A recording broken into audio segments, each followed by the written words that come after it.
예, 이제 토론회를 바로 시작하겠습니다. 오늘 토론회 자장은 김두관 의원님이 직접 맡아주셨습니다. 의원님 토론회를 시작해 주시기 바랍니다. 저도 공부하려고 사실은 오래간만에 토론회 자장을 맡았습니다. 기재위 소속 김두관 의원입니다. 오늘 주제 발표를 맡은 분들과 토론회 분들을 좀 소개 먼저 드리겠습니다. 첫 번째 주제 발표를 맡을 분은 부경대 행정학과 이재원 교수입니다. 두 번째 주제 발표를 맡은 분은 경기연구원의 유영성 선임연구위원이십니다. 토론자분도 소개하도록 하겠습니다. 첫 번째 지정 토론을 맡은 분은 나라살림연구소의 정창수 소장님이십니다. 두 번째 지정 토론은 한국지방세연구원의 최원구 선임연구위원입니다. 세 번째 지정 토론을 맡을 분은 소상공인연합회 차남수 연구위원입니다. 네 번째 지정 토론을 맡을 분은 국회 예산정책처의 윤여문 예산분석관입니다. 주제 발표를 시작하도록 하겠습니다. 첫 번째 주제 발표는 부경대 행정학과 이재원 교수님께서 긴급 재난지원금 정책 특성과 향후 과제를 제목으로 첫 번째 발제를 해 주시겠습니다. 예, 지금 이번에 이제 1차 재난지원금을 어떻게 볼 것인가, 이제 이걸 이제 저희가 이제 학교에 있는 사람들은 늘 이제 유세차부터 해서 제사 지낼 때처럼 순서 1번, 2번, 3번에서 교과서처럼 이야기를 해야 되는데 이 내용은 교과서에 없습니다. 그렇게 지금 저희가 배우고 있는 사회과학 지식이 1900년대 초반에 미국에서 되게 만든 거라서 그거 보면서 이렇게 해석하고 저희 정책 과제 만드는데 실제 지금 상황은 저희가 배워온 그런 상황이 전혀 아니라서 엄청난 상상력을 지금 동원해야 되는 그런 상황입니다. 그래서 사실 이런 부분들은 저희 학회에서 좀 많이 논의하고 검증받아서 국회에 와서 또 한번 검증받고 이렇게 해야 되는데 학회가 늦는 것 같습니다. 그래서 개인적으로는 좀 굉장히 송구스러운 그런 부분도 있습니다. 그래서 그래도 국회에서 이렇게 먼저 새로운 주제들을 이렇게 소통의 담론을 만들어 주셔서 또 감사도 드리고 개인적으로는 죄송도 하고 지금 상당히 저는 이제 이번 주제 발표를 부탁받으면서 느낌이 많았습니다. 근데 지금 발표드린 내용들은 뭔가 학교에서 정제된 것도 아니고 제가 생각할 때 이 정도 이야기들 우리가 지금 뭔가 만들어 가야 된다라는 이제 주제들을 정리를 해봤습니다. 그래서 현재 재난지원금이 어떤 식으로 저희가 지급이 됐든가, 그리고 이 재난지원금에 대해서 제가 생각할 때 봐야 되는 포인트가 한 5가지 정도는 정리를 해야 된다. 이번에는 원체 급하게 돈이 나갔기 때문에 약간 누락도 있고 실수도 있고 뭔가 좀 아쉬운 것도 있었는데 그런 부분들을 이제 다음에 할 때는 좀 더 지켜봐야 된다. 그리고 이게 이런 상황들은 임의적으로 이렇게 우선 주는 게 아니고 어떤 상황이 딱 되면 정례적으로 딱딱 나갈 수 있게 저희가 사회복지의 기본 보장 보면 정례적으로 안정적으로 가지 않습니까? 국민연금도 그렇고 건강보험도 그렇고 국가가 제도를 만들면 어떤 상황이 벌어지면 바로 뭔가 정례적으로 나온다라는 그 예측 가능성이 있어야 되기 때문에 그거를 만들기 위한 어떤 쟁점들 이런 부분들 미리 한번 짚어봐야 된다고 생각됩니다. 그래서 제가 생각할 때 나름의 정책 과제는 뭔가라는 걸 이제 가지고 마무리를 한번 해보겠습니다. 첫 번째 주제가 이제 왜 재난지원금을 줬는가 뭐 이런 이야기들은 제가 설명을 안 드려도 될 것 같습니다. 내수, 실물, 경제, 금융시장 이거는 이제 기획재정부의 이제 자료입니다. 전부 다 엉망이 됐다. 이거는 이제 우리가 겪어보지 못했던 것이었다라는 거고요. 여기서 국가가 250조 규모의 재원 대응 정책을 만듭니다. 이제 어떤 경우는 융자로 주고 어떤 경우는 실제 보조로 주기 때문에 재원은 많이 섞여 있습니다만 전체 규모가 대단히 큰 규모로 실제로 이제 IMF 경제 위기 이후로 굉장히 큰 규모로 국가 재정이 지출이 됐고 여기에 재난지원금 지금 국비 지방비 합쳐서 14.3조가 마련됐다는 겁니다. 그러니까 국가 전체의 재난 이 코로나 대응 사태에 보면 재난지원금의 규모나 그렇게 크진 않다라는 게 이제 우선 제가 생각하는 겁니다. 그래서 이 크지 않는 작은 이 돈들이 전체 우리 정말 그 세계 10대 무역국이 되는 이 거대한 경제 규모들을 추동할 수 이끌어낼 수 있는가, 여기에 대한 논의들이 이제 시작된다는 겁니다. 전체 연역으로 봤을 때 이제 저희가 재난지원금을 뭐 이건 다 아시는 내용입니다만은 여기 이제 주의해야 될 필요가 있는 게 이제 국비 지방비가 같다는 거고요. 그래서 왜 지방비는 왜 붙었을까? 뭐 그런 생각도 좀 듭니다. 개인 베이스로 가지 않고 가족 단위로 갔다는 거고요. 이건 정부가 약간 좀 제가 볼 때는 사회 분야를 파악을 잘 못한 것 같습니다. 이게 추세가 1인 가구가 지금 전체 절반이 넘어갈 때는 대개 정책 단위는 개인 단위로 가야 되는데 여전히 가족이라는 그 개념이 이제 남아 있는 것 같습니다. 근데 아무튼 뭐 딴 이야기. 그리고 지급 수단이 바로 현금으로 이제 실제로 통장으로 준 게 아니고 신용카드, 체크카드, 현금 상품권 굉장히 다양합니다. 아마 전 세계 유일한 국가일 겁니다. 그것이 가능했던 또 국가의 제도가 또 있습니다. 그리고 저희가 봐야 되는 부분은 이게 중앙정부가 먼저 간 게 아닙니다. 지방에서 먼저 시작했습니다. 그래서 이 부분들을 많이 놓치고 있었다라는 건데요. 그리고는 중앙정부가 이제 왔죠. 그러니까 이 14.3조 원의 돈은 지방에서의 재정 투자가 마중물이 돼서 국가 전체가 움직였던 굉장히 묘한 상황입니다. 보통 국가 정책은 중앙정부가 표준을 만들고 지방이 표준적으로 집행하는 그런 형태를 많이 가졌는데 이번에 정책은 완전히 다른 방식입니다. 그래서 이 부분들이 현재 국정과제로 있는 분권 국가를 왜 해야 되는가 전형적으로 지금 확인시키는 이런 제도가 아니었나 생각됩니다. 전 국민 처음에 하위 70% 주겠다 그랬죠. 그래서 제가 저거 볼 때는 저거는 안 되는 거다. 선별적에서 70%라는 건 있을 수가 없습니다. 선별적은 정말 취약계층은 한 10%, 20% 정말 어려운 사람만 한정돼 주는 거고요. 중산층 이상 넘어가는 것은 거의 다 전 국민 대상으로 들어갑니다. 국민연금, 건강보험 이런 것처럼 생활보장, 소득보장은 전 국민 대상이지 누구는 주고 누구는 안 주고 이렇게 할 수가 없는 건데 제가 볼 때는 좀 놓친 부분입니다. 이건 정책에서 제가 굳이 저럴 필요가 없었다라고 생각했는데 아니야 다를까 결국 나중에 70%가 되죠. 이게 전 국민이 되죠. 왜냐하면 70% 수준쯤 되면 어느 정도 소득이 있는 사람이 해당이 되고 안 되고 매우 복잡하게 얽혀져 있습니다. 그 부분들은 정책과 정치에서 감당이 안 되는 영역이기 때문에 이게 제가 볼 때 50% 넘어갈 정도로 다 줘야 된다 그러면 그냥 100% 다 주는 거다. 이렇게 갔어야 이제 논란이 없는데 괜히 70% 상한선하면서 논란만 키운 거 아닌가 생각됩니다. 시스템적으로 전 국민의 5천만 명에 대해서 3주 만에 이게 실제 13조 원 이상이 지급돼 있던 전 세계 유일한 나라입니다. 이게 가능했던 이유는 노무현 정부 때 만들었던 사회서비스 전자바우처 시스템이 있습니다. 이 부분들 저는 좀 아쉬운데 복지부가 참 자기 생색 낼 수 있는 시스템인데요. 이번 돈들은 행정안전부에서 나갔습니다. 2호조로 나갔죠. 국고보조 방식에서는 복지부의 시스템과 행정안전부 시스템이 같이 연동돼서 재우 나갑니다. 그래서 제가 볼 때는 누가 먼저 깃발을 들었으면 복지부가 먼저 주겠다 그랬으면 복지부가 생색이 났을 거고요. 행정안전부가 먼저 했기 때문에 먼저 주창을 했던 겁니다. 그래서 행정안전부 시스템으로 간 거다 보고 있는데 그 기반은 행정안전부는 지자체의 내부 회계 처리하는 거기 때문에 국민들에게 직접 서비스 주는 시스템은 아닙니다. 근데 그게 가능했던 것은 복지부가 사회서비스 전자바우처 사업들을 지금 만들면서 아이사랑카드에서 보육료 볼 때 이렇게 저희 신용카드 베이스에서 정부가 지원하는 게 있습니다. 그 시스템이니까 신용카드 회사가 국가 시스템과 매우 밀접하게 지금 연결이 되어 있습니다. 그 시스템 바로 이용을 한 겁니다. 이렇게 신용카드 베이스에서 마일리지 포인트로 뭔가 국민들에게 서비스를 바로 줄 수 있게 만들어진 유일한 나라입니다. 이건 전 세계에 없습니다. 이건 제가 이거 만들 때 좀 관여했기 때문에 잘 알고 있습니다. 그래서 매우 좋은 시스템이기 때문에 우리가 다음에도 뭔가 이런 작업들을 할 때 전 국민 개인 베이스로 뭔가 지원할 때 행정적으로 전혀 무리가 없게 그렇게 국가가 이미 되어 있습니다.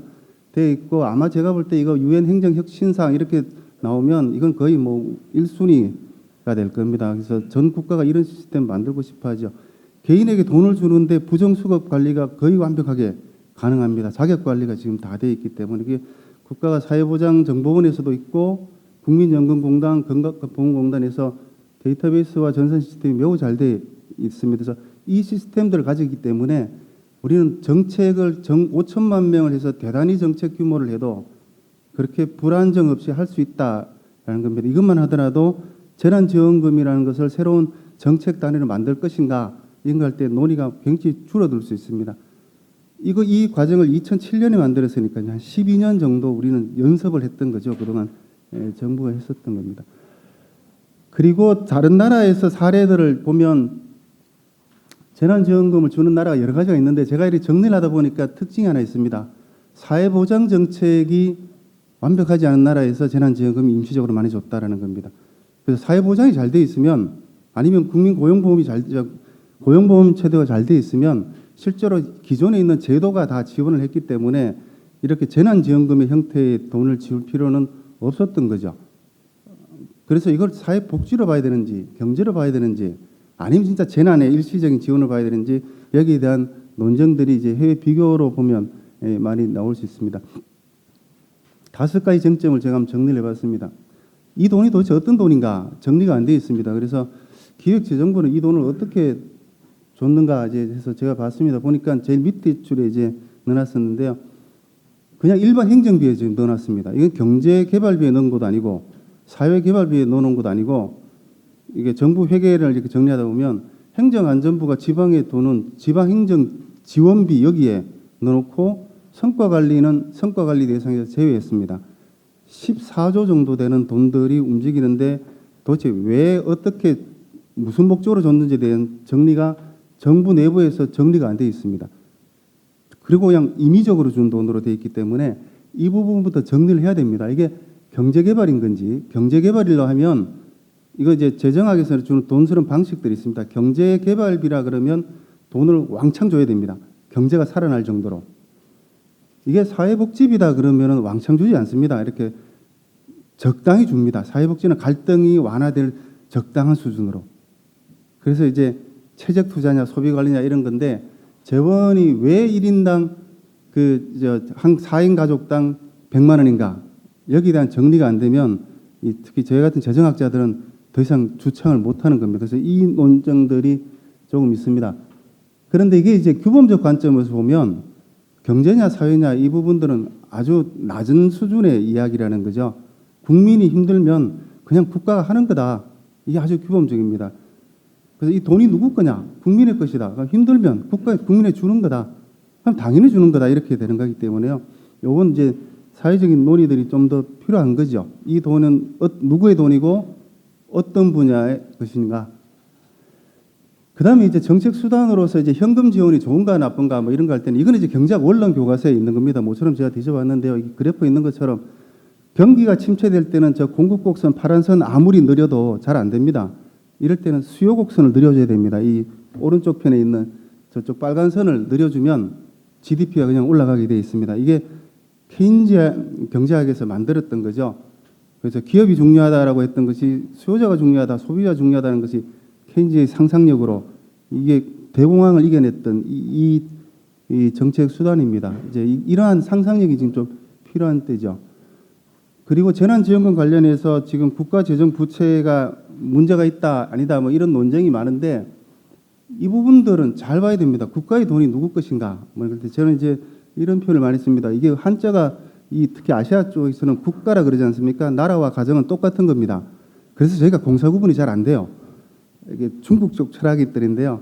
왜냐하면 우린 기업 보고도 공공성을 요구를 하고 있고 국가, 기업 다 그렇게 이렇게 하나의 공동체로 형성됐던 그래서 5,000년을 이제 살아왔던 이 땅입니다. 그래서 돈은 어떤 거냐면 국가의 돈이나 기업의 돈이나 나라의 돈이나 기본적으로 같은 철학을 가지고 있기 때문에 자본주의라는 시스템들은 항상 앞서가서 돈을 받기 때문에 부채를 많이 지게 되어 있습니다. 미래 소득으로 소비를 하기 때문에 그렇습니다. 그럴 때 가계부채나 기업부채나 국가부채나 같은 개념으로 저희가 사회적으로 보고 있습니다. 보고 있게 기업이 어려우면 국가가 기업을 지원하는 거고요. 가계가 어려우면 가계가 지원하는 겁니다. 그러니까 이 세 가지 부채가 균형을 가져야 되는데 지금 우리 상태는 가계부채만 유독 높은 상태로 되어 있고 국가부채는 전 세계적으로 가장 안전하게 되어 있습니다. 기업부채가 매우 높아졌다가 IMF 때 굉장히 고생했다 국가가 다 좋아져서 지금 많이 안정화됐지 않습니까?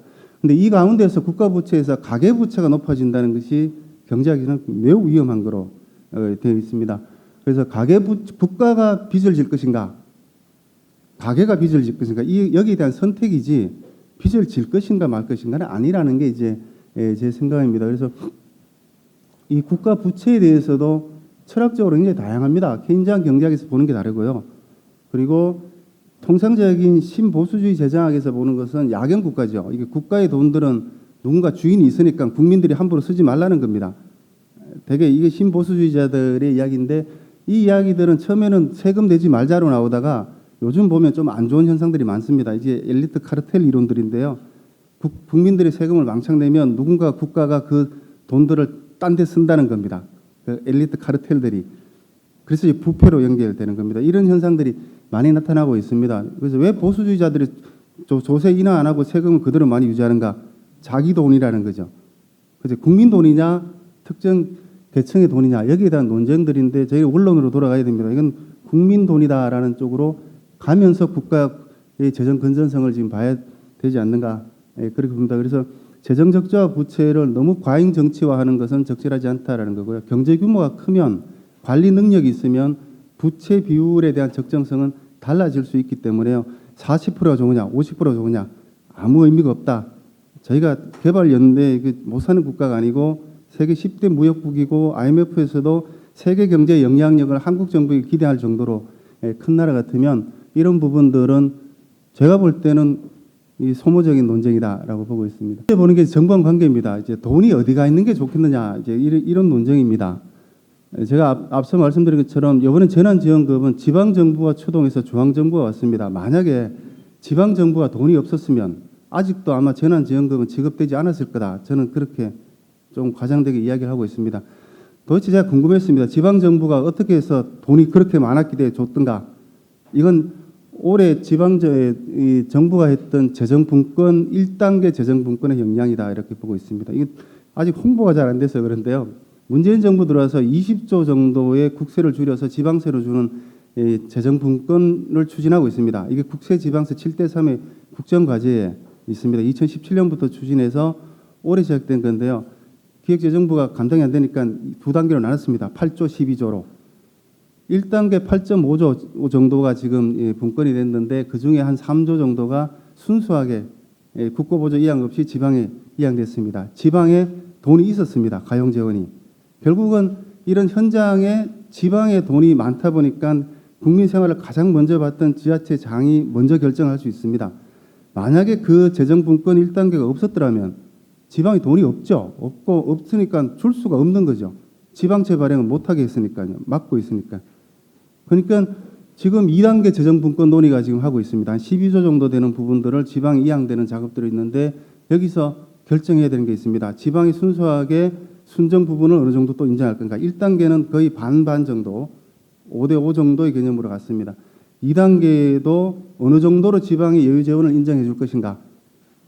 그러면은 지방은 자기 지역에 맞는 돈을 쓸 거다. 이렇게 들어갑니다. 그래서 이것은 국가가 중앙정부가 돈을 많이 가지고 있고 여기서 일사불란하게 움직인다는 이 60년대 개발 철학이 완전히 바뀌는 그런 상황이라고 좀 보고 있습니다. 그래서 재난지원금과 이 정부간 관계에도 저희가 특별히 봐야 됩니다. 돈이 어디가 있어야만이 이 부분들이 빨리 집행이 될 수 있고 할 수 있는가. 그리고 마지막에 이제 재난지원금을 보면서 제가 생각한 것은 국가가 정책을 어떤 방향으로 이끌어야 되는가. 이게 이제 사회정책에 대한 이야기입니다. 지금 일시적으로 재난지원금은 14조 정도 되는 그냥 돈을 줬습니다. 경제냐 사회냐 이런 논의들이 많은데요. 중요한 것은 국가가 국민의 소득과 건강과 생활을 어떻게 보장할 것인가. 이 틀에 대한 이야기입니다. 이거 그래야 이제 제도화가 되거든요. 그래서 여기에 대한 논쟁들이 이제 나왔죠. 경기도는 이게 기본소득의 시작이다. 이렇게 나오고 있습니다. 기본소득이 되면 국가 재원이 한정이 되니까 나머지 분야 쪽은 사회서비스나 나머지 일상생활 지원은 다 분권화가 되거나 시장화가 됩니다. 이 같이 움직여야 되고요. 전국민 고용보험으로 이제 하겠다 그러면은 이거는 일자리 중심의 사회 정책을 그대로 유지하겠다. 이 개념입니다. 그래서 이렇게 가면서 실제로 일자리 중심으로 해서 국민들의 생활을 보장할 것인가? 그럼 돈은 재난 기본소득이 아니고 일자리 복지로 이제 가게 되는 거고요. 그게 아니고 노무현 정부 때는 이제 사회 투자라 그랬습니다. 보편적 사회 서비스로 생활 보장을 할 것인가? 이렇게 들어가면 사회 복지로 지금 들어가야 됩니다. 그래서 우리가 한 번도 실행할 수 없는 이게 기본소득은 사회경제정책에 해당되는 거고요. 고용보험은 경제정책 영역이고 사회투자는 복지정책 영역입니다. 그래서 어느 정책 영역에서 이 사업을 들여다볼 것인가 이 부분도 매우 중요한 쟁점 중에 하나입니다. 그래서 지금 앞으로 이제 정책 과제로 할 때 제가 몇 가지 결정해야 되는 부분들이 있지 않을까 해서 좀 정리를 했습니다. 이 긴급 재난지원금을 지금 이 감염병 예방이나 아니면 긴급복지나 재난지원금이나 있는 국가의 제도 틀로 쓸 것인가? 이건 아주 예외적으로 쓰는 돈이기 때문에 10조 이상의 돈들을 이 제도로는 쓸 수는 없을 거다라는 겁니다. 그러면 다른 제도의 법제화가 필요할 거다라는 것이고요. 그러면 다른 제도가 어디서 저희가 참고할 것인가? 참고할 것은 없다라고 적고 있습니다. 만들어야 되는 겁니다. 그래서 이거는 상당히 이 대공황을 극복했던 정도의 상상력이 지금 필요한 거다라는 거고요. 지원금 핵심 요인이 지자체가 중심이었다면 분권국가 철학에서 주민들의 개인의 생활을 책임지는 것은 지방이 1차적으로 우선 책임진다. 이 개념이 지금 가져가야 되는 게 지금 국정과제로 있는 분권국가 국민민주주의 이 철학하고 일치될 거다라는 거고요. 그리고 이 정책 시스템들은 이 전자바우처 시스템으로 가져갈 것인지 아니면 행복이용 시스템으로 행정안전부가 계속 주관할 것인지 이게 다릅니다. 여기에 따라서 국회에서도 어느 상임위원회가 이 사업들을 소관할 것인가도 또 달라집니다. 각 상임위별로 보는 정책을 보는 관점이 다르기 때문에 복지로 볼 건지 경제로 볼 건지 행정 일반 관리로 볼 건지 이 부분들도 논의가 좀 필요할 것 같습니다. 그리고 구조적으로 볼 때는 이런 논의들은 이제 제도화가 좀 돼야 되는데요. 재난지원금의 지급 기준 조건을 어떻게 제도화할 것인가? 이게 지금 긴급 재난지원금 말고 이제 특별재난지원 쪽은 있습니다. 뭐 지진이 났거나 산불이 났을 때는 국가가 어떻게 들어간다라는 게 있는데 지금 국가 전체적으로 이런 위기가 왔을 때 어떻게 할 것인가에 대한 이야기가 빠져 있습니다. 그래서 자동적으로 제도화가 필요한 게 있고요. 그리고 이 돈들을 갑자기 뭐 빚을 낼 것인가 이렇게 하시지 않고 조금 모아놔야 됩니다. 그래서 순세기 인형으로 할 건지 불용액을 지금 안 쓰는 돈들이 국가가 많습니다. 생각보다 사업을 못했어요.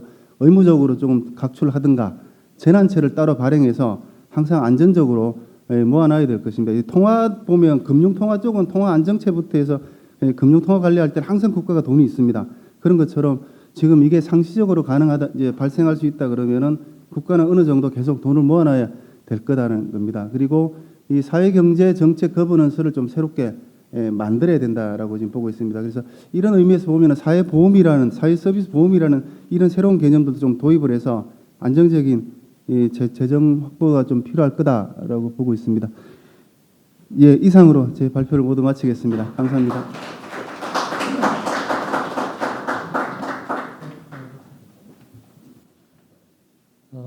두 번째 주제 발표는 경기도 재난기본소득의 효과라는 주제로 유영성 선임연구위원께서 발표해 주시겠습니다. 파워포인트 있습니까? 예. 그럼. 예, 앞에서 그 긴급 재난지원금은 정부가 이제 준 지원금이죠. 공식적 이름이 긴급 재난지원금이고요. 경기도는 긴급 재난지원금이라고도 이제 물론 할 수도 있겠지만 조금 용어상에서 특징은 저희는 기본소득을 주장하고 있기 때문에 경기도 재난기본소득이라고 이렇게 명칭을 하고 있습니다. 약간 구분이 될 수 있으니까 저희는 아무래도 이제 경기도가 가지고 있는 이번에 재난지원 기본소득을 준 효과에 대해서 중심으로 좀 말씀을 드릴까 합니다. 지금까지는 담론 중심의 얘기들이 좀 많이 있었는데 미시적인 차원에서 실제 효과가 있었는지를 주로 이제 논의를 해야만 됩니다. 그게 있어야지만이 실증적으로 이게 정말 이렇게 줬더니 효과가 있구나 이런 얘기를 할 수 있고 그걸 기반으로 해서 그 다음에 정책적인 얘기들을 할 수가 있다라고 저는 보고 있습니다. 그래서 경기도 그 사례를 중심으로 좀 말씀을 드릴까 합니다. 먼저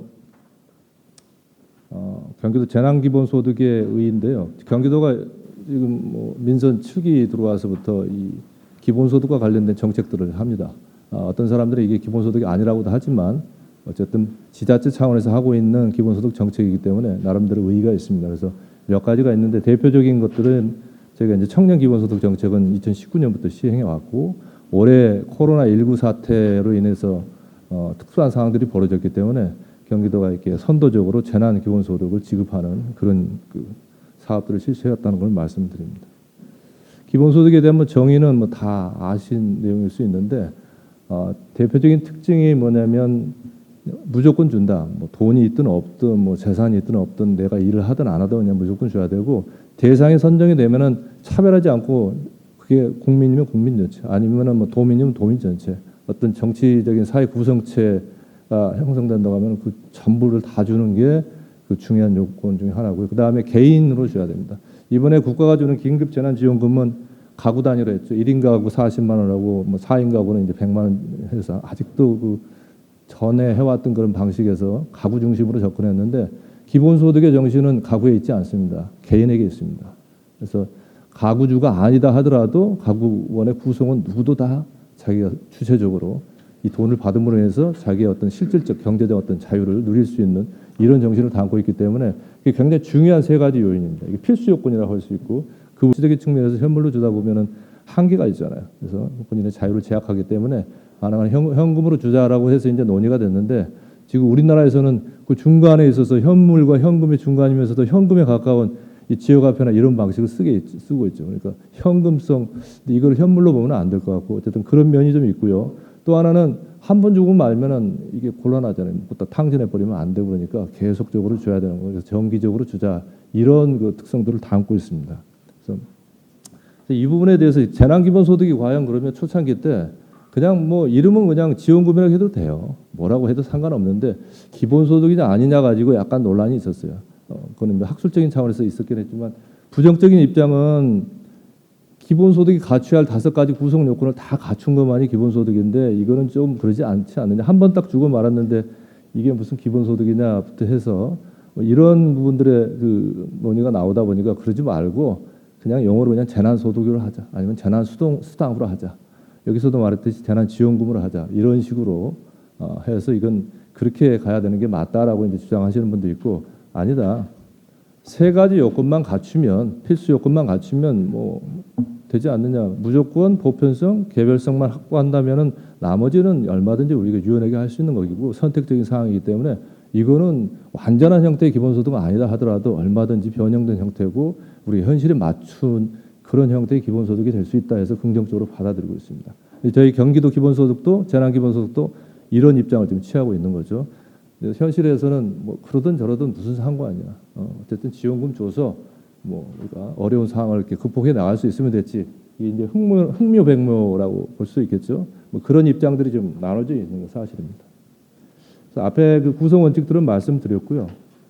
근데 왜 3가지가 필수 요건이 될 수밖에 없냐면은 우리가 복지적인 관점에서 되게 많이 논의를 해요. 뭐 없는 사람을 도와주고 그 저소득층을 도와주고 빈자를 도와주고 뭐 이런 관점에서 많이 접근을 하다 보니까 이 자꾸 그 다른 얘기를 하는데 기본소득은 그게 있는 게 아니라 우리 모두가 가지고 있는 공통의 재산이나 부에 대한 자기 지분의 권리 이거를 당연하게 이렇게 배당 형태로 주든지 아니면 기본소득 형태로 주든지 준다라는 그런 걸 까고 있어요. 그래서 모든 철학적 근거는 공통의 공유부에 있다.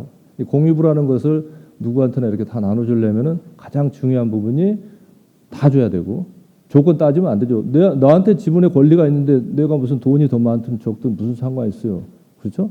금액이 크든 작든 이건 내 건데 내가 받아야 될 거라면 당연하게 그렇죠.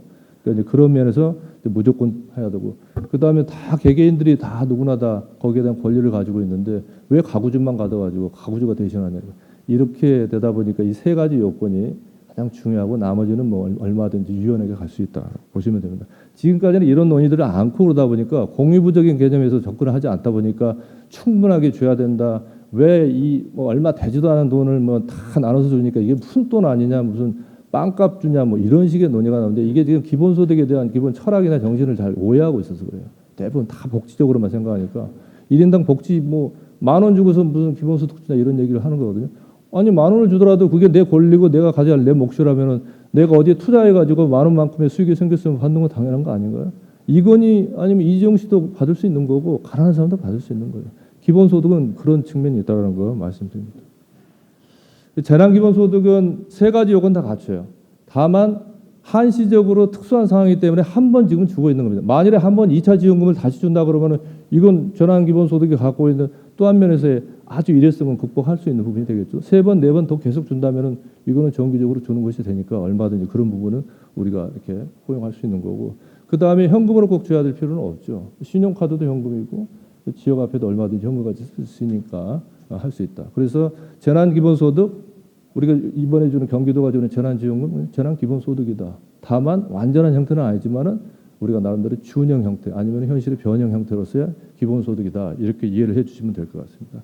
그래서 세 가지, 다섯 가지를 다 갖추면 정형으로 보시면 되고 거기서 세 가지만 갖추면 준형으로 보고 세 가지 구성 요건 필수 요건 중에 하나라도 못 갖췄다 그러면 이거는 이제 유사한 거죠. 기본소득이라고 볼 수는 없어요.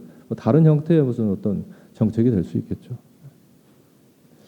그러면 국가가 전체적으로 다 이렇게 한번 제대로 한번 한다 그러면은 좋겠지만 경기도 같은 지자체가 우리가 무슨 조세 재정권도 있는 것도 아니고 주어진 예산 가지고 하고 하는데 벌써 이게 한계가 있잖아요. 그러면 우리가 생각하는 그런 완전한 형태, 이념적인 형태의 그런 거를 다 할 수는 없죠. 그러면 어떤 식으로 해야 돼요? 그렇게 가기 위한 전략적인 측면에서 이행 전략의 단계에서 그냥 단계론 쪽으로 생각을 해야 됩니다. 현실적으로. 그런 면에서 굉장히 그 의의가 있고요. 이게 이제 이행 전략적인 그런 측면에서 작지만 금액이 적든 어쨌든 이렇게 좀 제약이 따르지만 해본다는 게 굉장히 의의가 있는 거죠. 이런 면에서 이제 우리 국내 학자들만이 이런 주장을 하는 게 아니고 해외 석학들 중에서도 이거 보니까 정말 현실적으로 이게 맞는데라고 이제 주장하는 얘기들이 그 벨기에 생루이 교수 같은 사람들이 우리 청년 기본소득 같은 것도 언급을 하면서 우리가 뭐 거기에 대해서 이런 방구 한 적이 없어요. 근데 본인이 그냥 2019년도 겨울에 와서 여기 학술대에 와서 그런 얘기를 하더라고요. 그래서 그렇게 간다. 그런 면에서 경기도 재난기본소득은 의의가 있다 말씀을 드리고요. 이제 본격적으로 경제효과에 대해서 좀 말씀드리겠습니다. 재난기본소득 경기도는 어쨌든 1인당 10만 원을 줬어요. 모든 사람한테. 그리고 다른 수당하고 중복 수령 가능합니다. 기존에 복지 받고 있는 거 있으면은 뭐 공제하거나 그런 일 없이 다 받을 수 있었고 결제 수단은 뭐 신용카드도 되고 선불카드도 되고 기존에 우리가 썼던 지역화폐 방식을 써도 되고 이런 방식으로 쭉 했고요. 지금 8월 31일까지 아마 이제 다 쓰게 되어 있습니다. 한시적으로 이렇게 했고 그다음에 시군은 31개 시군은 시군 차원에서 재난기본소득을 줬는데 뭐 작게는 5만 원, 많게는 포천시 같은 경우 포천 같은 경우는 뭐 40만 원 이렇게 좀 차이가 있어요. 하지만 이런 방식으로 다 줬고 그렇습니다. 정책이 정말 효과가 있는지를 좀 따져봐야 되는데 아직은 이게 지금 현재 시행 중이기 때문에 모든 사람이 다 쓰고 끝난 게 아니기 때문에 본격적으로 저희 같은 이제 사람들이 연구를 해서 정책 효과를 분석하기에는 아직은 좀 시기상조죠. 그럼에도 불구하고 뭔가 그래도 얘기를 해야 되다 보니까 하긴 하는데 본격적으로 제대로 하려면은 복지 정책적 관점에서는 주로 어떤 말씀들을 하냐면 주로 복지 효과가 있느냐, 1인당 얼마만큼 더 줬느냐 뭐 이런 얘기를 주로 많이 해요. 그 다음에 이거 주니까 양극화적인 면에서 부자하고 가난한 사람의 소득의 재분배가 좀 이게 좀 완충시켜 줬는지 이런 얘기도 또 하고 최근 들어와서는 이제 거기에 하나 더 더해가지고 그 이제 소비의 효과가 있는지 없는지도 언급을 하더라고요. 이게 중점적인 거고 경제정책적 관점에서 보면은 소비 효과나 소상공인들 어떤 매출 효과 이게 이제 지역 경제를 활성화 시켰는지 이런 측면이고 그다음에 소득 재분배까지는 얘기를 하고 그 외에 뭐 복지 효과까지는 뭐 얘기는 잘 안 하는 것 같은데 이 모든 것들을 다 제대로 하기에는 지금 좀 어려운데 담론적인 수준에서 서로 공방만 있고 뭐 이런 얘기들이 지금까지 있어 왔어요. 그리고 제가 이제 좀 청년 그 기본소득 그 정책에 대해서 저희가 이제 정책과 분석을 좀 하면서 썼던 툴이 거시적으로는 보면 지역 경제에 미치는 영향도 있고 그다음에 노동이나 불평등 이런 부분도 다 다뤘고요. 그다음에 미시적으로 개인이 이걸 받았을 때 본인이 정말 행복했는지 전에 비해서 아니면 내가 이걸 받고 그냥 일을 안 하려고 하는 건 아닌지 이걸 받았는데도 더 일을 하려고 했는지 아니면 뭐 무슨 노력을 했는지 내가 국가에 대해서 또는 지방 정부에 대해서 바라보는 데 인식이 바뀌었는지 이런 것들이 굉장히 중요한데 이제 이런 부분들까지도 다 제대로 연구를 해서 이제 결과가 나오면 이것이 갖고 있는 효과의 총망라에서 우리가 바라볼 수는 있겠죠. 근데 아직은 지금 시기상조에서 못 하고 있고요. 다만 그 와중에 저희가 좀 긴급한 상황이다 보니까 우선 있는 자료 없는 자료를 최대한대로 가용할 수 있는 자료 가지고 한번 뭔가를 좀 해보자 해가지고 했던 게 BC 카드 매출액 돈 주고 샀어요. 저희가 BC 카드에서 자료를 이렇게 사가지고서 재난기본소득 지급 이전이 이제 15주차 올해 15주차에 딱 지급을 했기 때문에 10주차하고 14주차 자료를 대여하고 지급 이후가 16주에서 22주차입니다. 저희가 이제 가용할 수 있는 거는 23차까지만 그 자료를 BC 자료를 받았기 때문에 이렇게 놓고 이제 비교를 해봤어요. 그래서 이거는 이제 신용카드긴 한데 매출액이 가지고 한데 이게 여기서 보면 오프라인 그 매출입니다. 직접 가서 이제 구매를 하고 카드 쓴 부분인지 온라인상에서 그 자료는 아니에요. 그러다 보니까 지금 특히 요즘 코로나 이런 상황이 벌어졌을 때 직접 안 가고 사회적 거리두기를 하다 보니까 온라인으로 막 구매하는 경우가 많죠. 배달 이렇게 해가지고 먹고. 그래서 만일 그 부분 자료까지 또 포착된다면 굉장히 더 많아질 거라고 그러는데 어쨌든 자료 한계는 있지만 이걸 가지고 우리가 증가율 변화를 좀 봤습니다. 했더니 매출액 회복세가 상당히 굉장히 매출액이 떨어지는 상황에서 이 부분이 작지만 상당히 기여를 했다라는 그 근거들을 확보를 했어요. 그래서 아시는 부분은 이제 제가 말씀드리고자 하는 부분은 뭐냐면 이 자료는 BC 카드 자료는 지역화폐를 써가지고 한 그 자료가 아니라 지역화폐 쓴 부분도 포함한 본인들이 그냥 개인이 썼던 그 카드 매출액 자료다라는 부분을 좀 주의해서 봐주시면 될 것 같습니다. 그래서 그냥 일반 그 회계 분석을 저희가 한번 했는데요.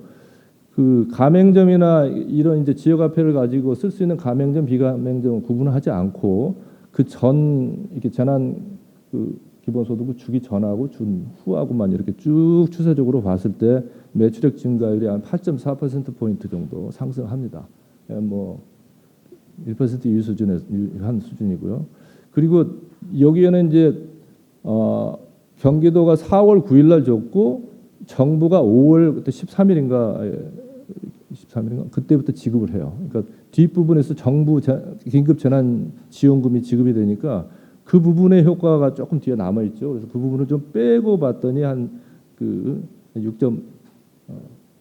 6% 포인트 정도 상승하는 게 나오고 그다음에 이제 저희가 뭘 했냐면은 이 지원금은 경기도의 재난 기본소득은 이 지역화폐 방식으로 해야 되니까 가맹점에서 쓸 수밖에 없잖아요. 가맹점 아닌 데는 안 되거든요. 그래서 이거 둘을 한번 구분을 해봤습니다. 그래서 비가맹점 대비 가맹점의 신용카드 매출액 증가율이 어느 정도 나오냐 봤더니 이거 한 32%포인트 높습니다.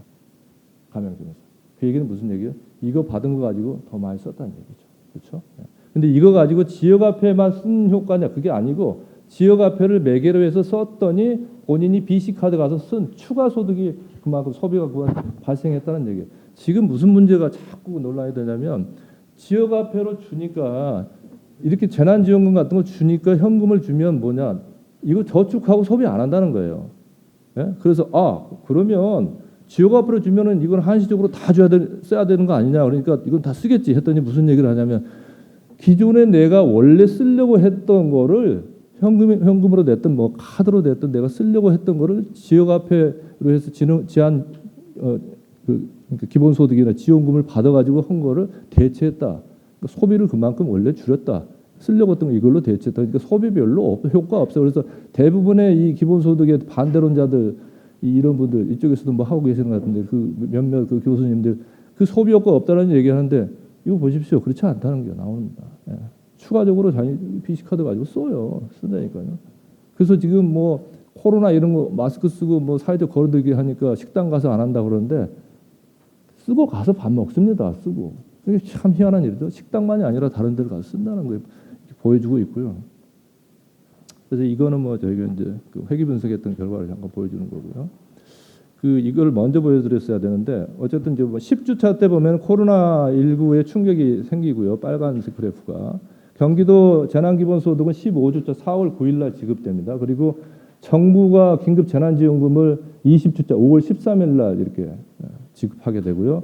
저희가 이 BC 카드 데이터를 받은 거는 그 전부터 해서 22주차 자료까지만 받아서 이런 형태의 그래프를 보인다 해서 이걸 놓고 저희가 이제 데이터를 분석을 한 거죠.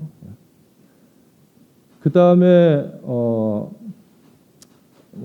이걸 한번 보실까요? 긴급 재난지원금이니까 이거는 정부가 준 겁니다. 긴급 재난지원금 지급 이후 기간을 21주에서 22주차, 20주차에 줬으니까 그때 신용카드 매출액 증가는 뭐 어떻게 될 것인가 한번 본 거죠. 경기도가 주는 뭐 재난기본소득 말고 중앙정부가 준 거에 대해서 한번 봤더니 이것도 마찬가지로 지급 이전에 16주에서 19주차에 비해서 21주, 22주차 때 15.7%포인트 상승합니다.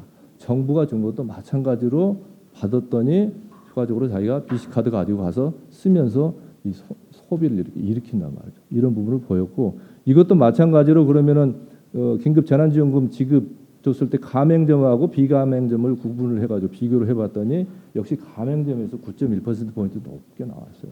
굉장히 좋은 시그널들입니다.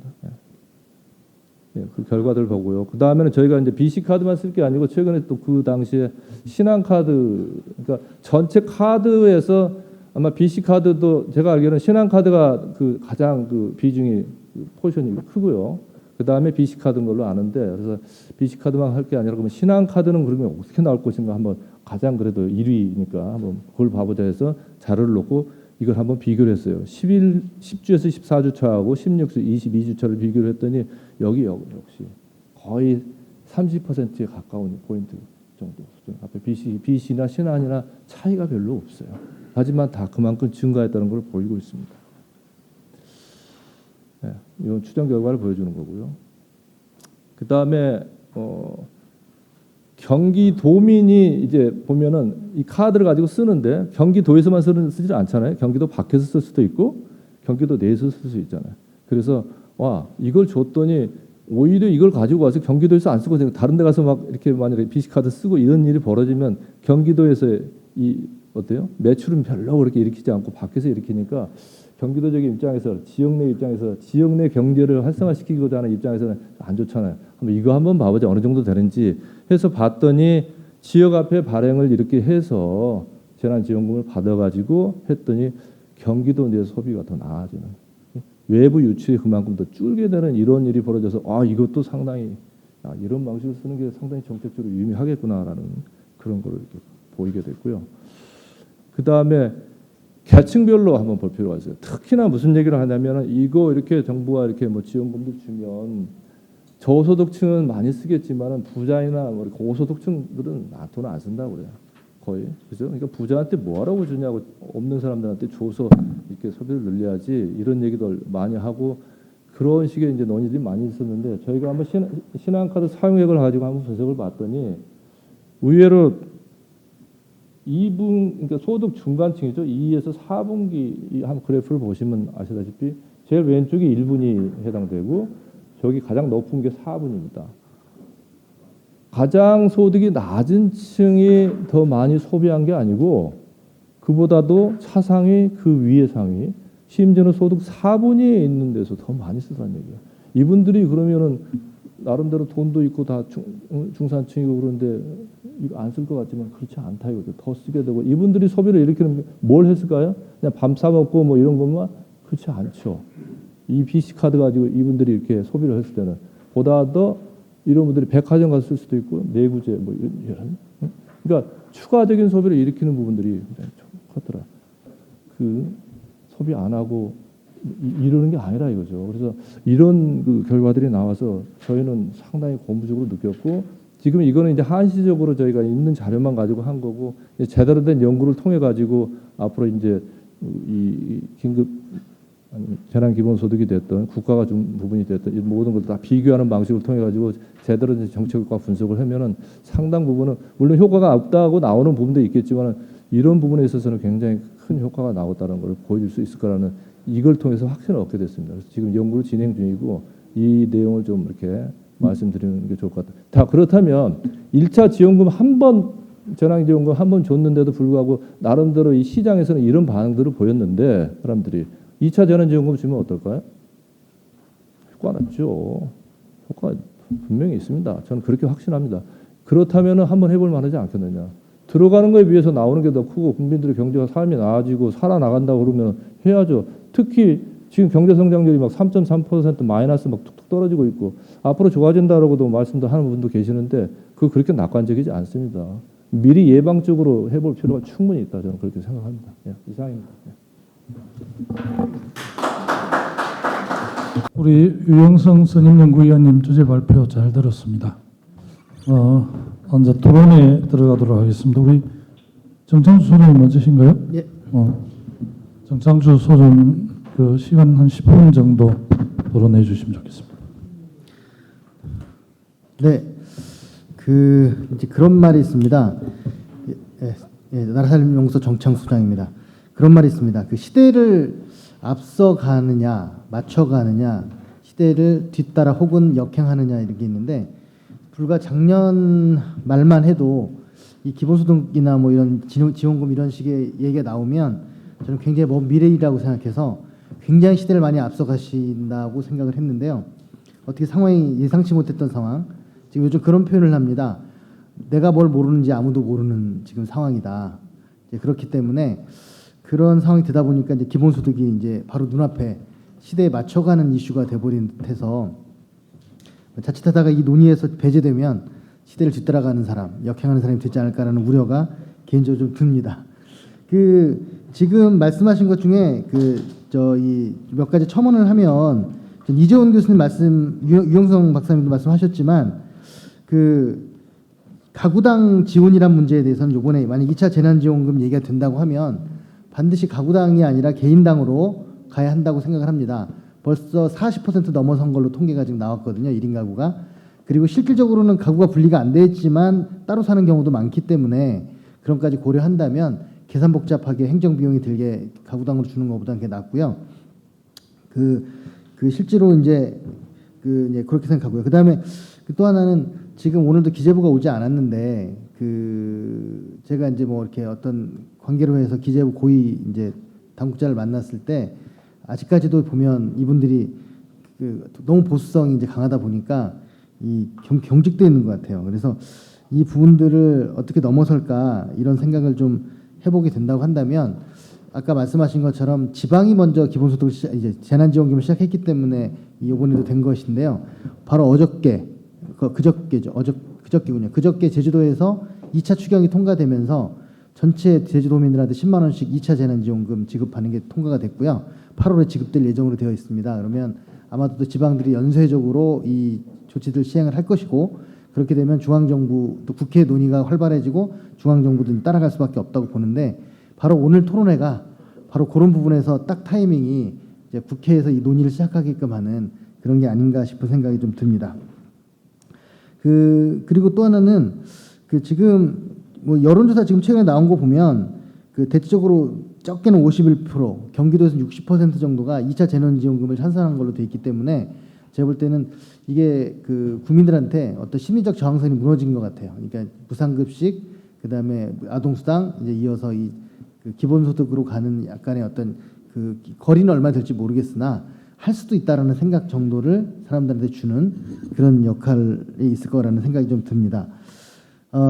그리고 이제 그나마 아까 그나마가 아니라 정말 좋은 포인트인데요. 아까 유영성 박사님이 말씀하신 원래 쓰려고 했던 돈을 쓸 것이기 때문에 소비 효과가 없을 거라고 하는 부분이 아니라는 것을 경기연구원이 보여준 거기 때문에 굉장히 좀 의미가 있고요. 그런 의미에서 저는 요번에 방식을 어떻게 할지는 계속 고민해야 되는 거지만 1차 재난금 방식으로 가는 게 그래도 지금은 그나마 나은 게 아닌가 싶은 생각이 듭니다. 왜냐하면 저희 연구소가 매달 4천만 명의 카드 지출을 분석을 해가지고 금융이라든가 이런 걸 분석을 하고 있는데 조금 저축이 증가했어요. 이거는 재난지원금 때문이 아니라 금융지원이라든가 다른 부분들이 지원을 한 것이 저는 저축 증가로 이어지지 않았을까라는 저희들이 이제 추정을 하고 있는데 이 지역화폐랑 결부된 재난지원금으로 가게 되면 일종의 성경에 나오는 만나처럼 쓱 쓰지 않으면 썩어버리기 때문에 어쩔 수 없이 기한 내에 쓸 것이 그래서 99%가 쓴 거 아닙니까? 그래서 그렇게 되는 걸로 일단 가면 제가 볼 때는 이게 복지도 습관이거든요. 그래서 1945년도에 전 유럽이 동시 복지를 시행했기 때문에 복지가 진행된 것처럼 우리는 지금 계속 뒤따라가고 있는데요. 그런 역할에서 이 재난지원금 역할이 있지 않을까라는 생각을 합니다. 네, 그 정도가 제가 이제 앞에서 말씀하신 분들에 대한 저희 이제 첨언이고요. 뭐 29쪽 붙어 있는 재정 확보 방안은 그냥 저희 연구소가 매번 하는 얘기입니다. 뭐냐면 재정이 어렵다 뭐 이런 식으로 얘기할 때 저희는 그런 생각을 합니다. 이참에 이 재정 확보 돈이 있고 이참에 재정 구조 개혁을 해야 된다라는 게 저희 연구소의 일관된 주장인데요.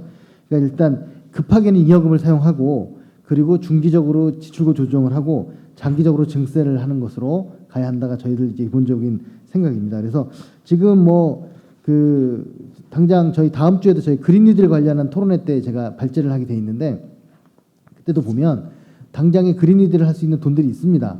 특히 뭐 에너지 쪽에서도 한 10조 가까운 돈이 있거든요. 잉여금으로 여유자원으로. 그래서 그런 부분들이 이제 30쪽에 저희 연구소에 더 보다 자세한 보고서가 나와 있는데요.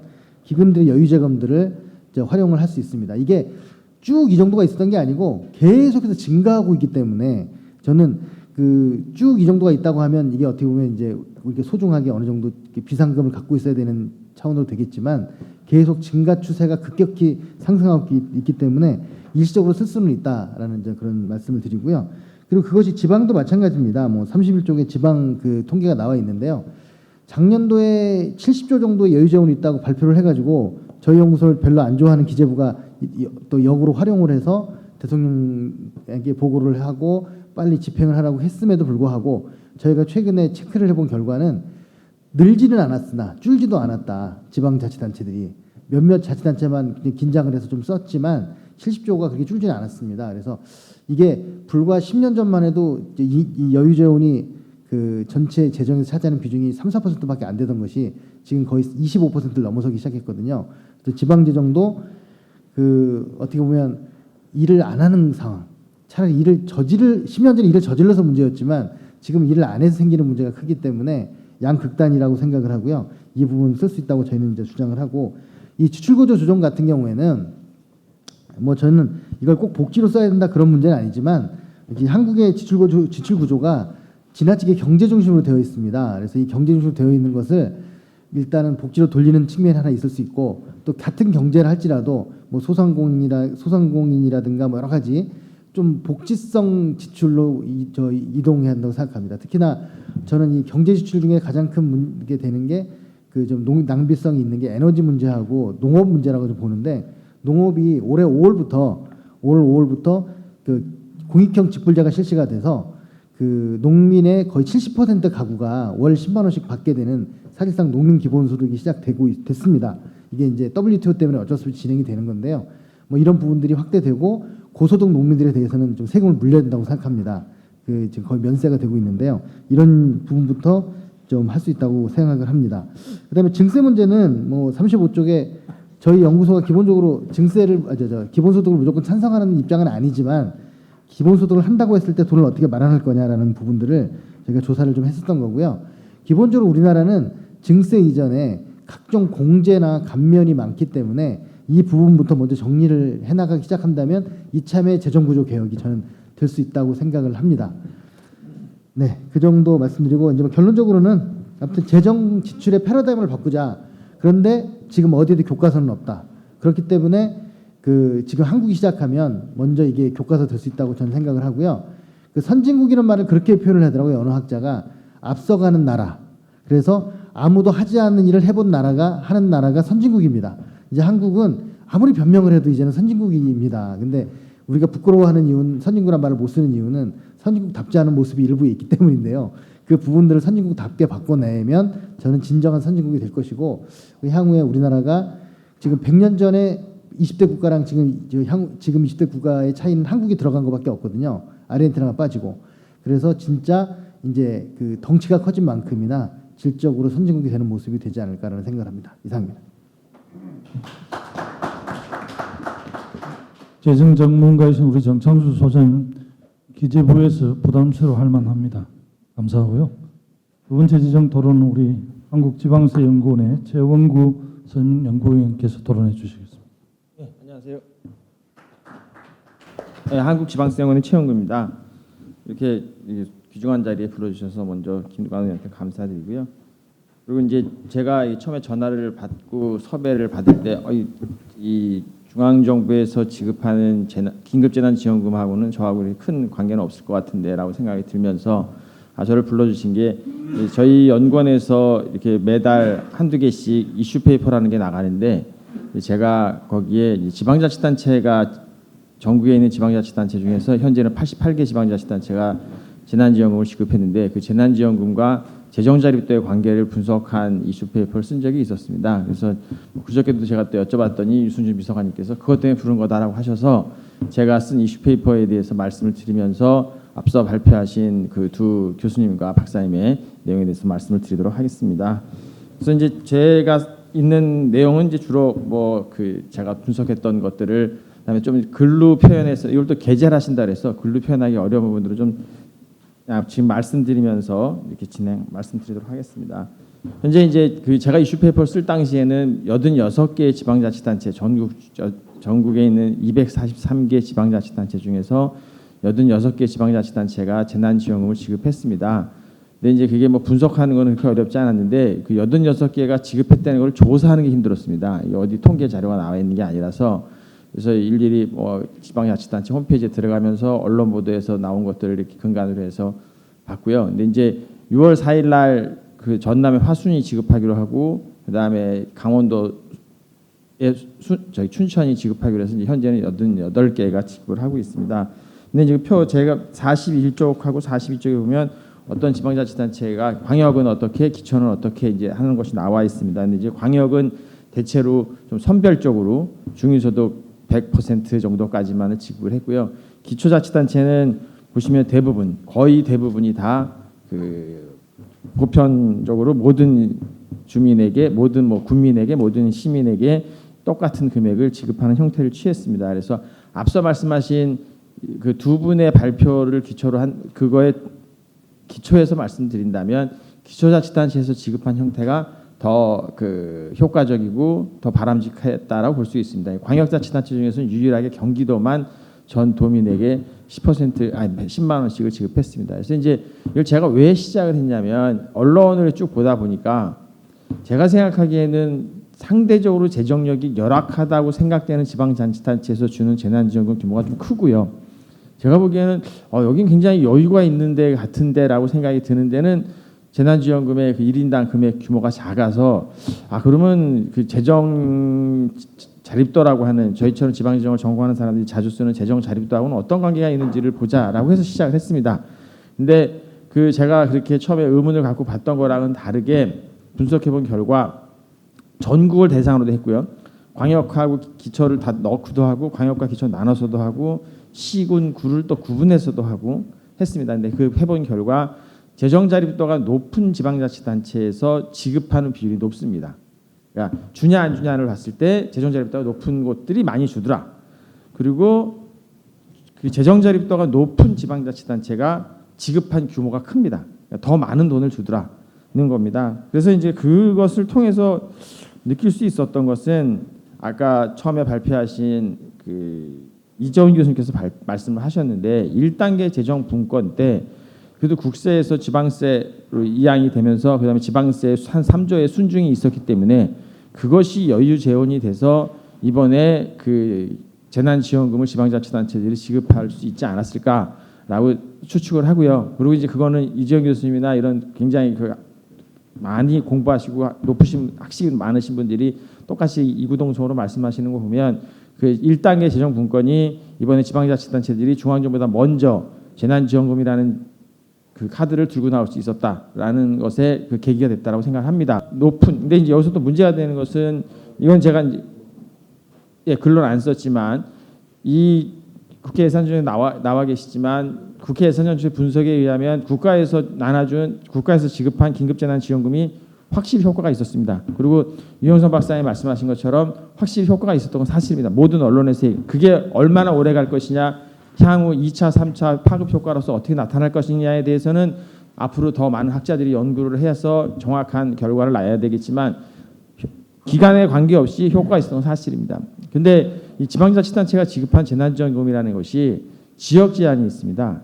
자기네 지역에서밖에 쓸 수가 없는데 재정자립도가 높은 데서는 지급을 했고 재정자립도가 낮은 데서는 상대적으로 지급을 덜 했다는 것은 재정자립도가 높은 지역, 즉 경제적으로 좀 더 활동이 활발하고 거기 사는 주민들, 시민들이 상대적으로 좀 소득이 높은 지역이 먼저 이 활성화할 수 있는 그 코로나19로부터의 어려움을 먼저 극복할 수 있는 그다음에 상대적으로 재정력이 열악한 재정 자립도가 낮은 지방자치단체는 상대적으로 그게 좀 뒤처질 수밖에 없는 그렇다면 이거는 좀 문제가 있지 않는가라는 생각인 것입니다. 근데 그거를 제가 글로 쓸 수는 없어서 빼고 말씀을 드리는 거고요. 그렇기 때문에 제가 이제 뒷부분에 썼던 것처럼 만약에 2단계 재정 분권이 이루어지지 않고 그게 성공적 지방자치단체 입장에서 봤을 때 성공적으로 이루어지지 않는다면 재난지원금을 2차로 누가 줄 것이냐, 그러니까 국가가 줄 것이냐, 지방자치단체가 줄 것이냐 한다면 저는 국가가 줘야 된다고 생각합니다. 그런 면에서 그렇게 되면 또 재정력이 재정 자립도가 높은 지방자치단체 줄 것이고 상대적으로 그러지 않은 데는 또 주지 못할 것이기 때문에 그러면 더 또 격차가 벌어질 가능성이 존재하기 때문입니다. 근데 이제 2단계 재정 물론 이제 기본적으로는 지방 정부가 재난지원금을 자기 지역에 맞게씩 주는 것이 교과서적이고 원칙적이라고 할 수 있겠지만 현재 상태라면 그럴 거다라고 생각을 하는 것이고요. 2단계 지원분권이 원활하게 잘 이루어진다면 저기 뭐 기획재정위원회에 계신 의원님들께서 그걸 잘 해주신다면 그거는 이제 그때 가서 또 고민을 해봐야 되고 어느 정도 이루어지냐에 따라 달라지만 지방 정부가 할 수도 있는 거라고 생각이 같습니다. 그래서 뭐 그런 내용을 제가 그 이슈페이퍼라는 것에 작성하면서 느꼈던 점들을 여기다가 뭐 간략하게 일부러 조금 두리뭉실하게 적은 면이 있고요. 그리고 이제 앞서 말씀하신 분들처럼 그다음에 제가 이걸 작성한 이후로 매일 재난지원금이라고만 나와 있으면 신문을 스크랩해서 모아놓고 있습니다. 이 재난지원금의 전문가가 한번 되고자라는 생각을 가지고. 근데 읽어보면 초창기에 굉장히 많이 이 가구당 지급을 하면서 시행착오를 많이 겪습니다. 근데 우리나라 정부가 행안부나 여러 가지 정부에서 굉장히 발빠르게 대응을 해서 한 일주일이면 다 그것을 해결하는 방안으로 이제 왔습니다. 근데 만약에 또 2차로 지급을 한다면 뭐 저는 앞서 발표하신 두 분의 말씀처럼 개인 단위로 지급하는 것이 맞을 것 같다라는 생각이 들고요. 그래서 뭐 결론적으로 말씀드리면 지금 상태에서 재난지원금을 한다면 국가가 그리고 개인 단위로라는 것이 제가 뭐 분석했던 결과라고 말씀드릴 수 있겠습니다. 예, 감사합니다. 예. 우리 기초지방정부 긴급재난지원금 그 지급 사례를 중심으로 우리 재원구 선임연구께서 귀한 말씀을 해주셨는데요. 전국에 이제 기초지방정부가 226개인데 88개의 기초지방정부만 지원을 했거든요. 그래서 미지급한 지방정부가 138개 정도 됩니다. 이런 걸 보면 사실은 그 지원하는 지방정부도 있고 또 100개가 넘는 기초지방정부에서 지원을 못한 일은 안타까움도 있는데요. 하여튼 좋은 분석해 주셔서 감사하고요. 그러니까 정창수 소장님 그 지방정부 잉여금과 관련해서 지방정부에서는 그때 특별회계는 당장 지출을 못해서 그런 논쟁들이 있었던 기억이 좀 납니다. 어쨌든 아까 정창수 소장님의 그 잉여금을 활용할 수 있는 측면들은 우리 기재부하고 우리 기획재정위원회에서 많이 좀 연구해야 될 과제가 아닌가 싶습니다. 세 번째로 우리 소상공인연합회 차남수 연구위원님께서 토론해 주시겠습니다. 네, 안녕하십니까. 소상공인연합회 차남수 연구위원입니다. 평소에 존경하는 그 김두관 위원님의 토론회에 특히 소상공인들이 가장 심각한 지금 코로나 위기로 어려운 상황에서 재난지원금에 관련된 그 토론에 참석하게 돼서 영광입니다. 제가 준비한 거는 재난지원금과 소상공인 사회안전망 구축이라는 내용으로 토론을 진행하겠습니다. 지금 2020년 1월 20일 코로나19로 인해서 우리가 계속 저희 연합회에서도 1차, 2차, 3차, 4차 계속 조사한 결과를 보면 소상공인의 삶은 그 과거의 삶보다는 현격하게 매출이라든지 또는 지금 경기 상황에 대해서 인식률은 아주 부정적으로 나오고 있습니다. 그런 상황에서 이런 저희가 한 6월달에 그 조사한 결과에 보면 이런 이제 지금 코로나 위기가 장기화됐을 때 그러면 어떨 것이냐는 그런 경영 상황에 대한 질문에서 85.5%가 매우 심각한 상황으로 보고 있고 한 거의 50%에 가까운 사람들이 폐업을 고려하고 그리고 23%가 아마도 그때쯤이면 폐업해 있을 것이라고 답변하셨습니다. 결국 이런 재난지원금 관련해서 저희가 왜 필요하는가 그것은 결국 모든 경제 영역이 제대로 생태계가 유지될 수 있도록 기반을 닦아주는 방향인데 그 방향에서 한 부분으로 재난지원금이 한 역할을 해줄 수 있을 것이라는 기대감에서 말씀드리는 겁니다. 저희 재난지원금에 대해서 5월 달에 실행을 했을 때 소상공인들은 전폭적으로 다 환영해야 했습니다. 왜냐하면 재난지원금이라는 것이 지금 현재 매출도 없고 비대면으로 바뀌어 있는 상황에서 소상공인들에게 소나기 같이 또는 가랑비처럼 조금이라도 뭔가 지원이 가능할 수 있는 희망의 메시지였기 때문에 그렇습니다. 그런데 이 재난지원금이 사용하면서 실질적으로 도움이 줬다는 긍정적인 표현이 한 70% 정도 조사가 됐는데요. 다만 여기서의 사각지대가 좀 있었습니다. 그게 무엇이냐 말씀드린다면 현금성 지원을 아까 그 재난지원금의 얘기를 하셨지 않습니까? 이재용 교수님께서 현금성이 아니신 분들, 그러니까 카드로 운영할 수 있는 그런 시스템을 갖춰 있는 소상공인이 대부분이지만 아직도 시장이나 자그마한 곳에서는 현금밖에 받지 않는 소상공인들이 있습니다. 그래서 우리가 기본소득의 기본적인 재난지원금에 현금을 요구했던 겁니다.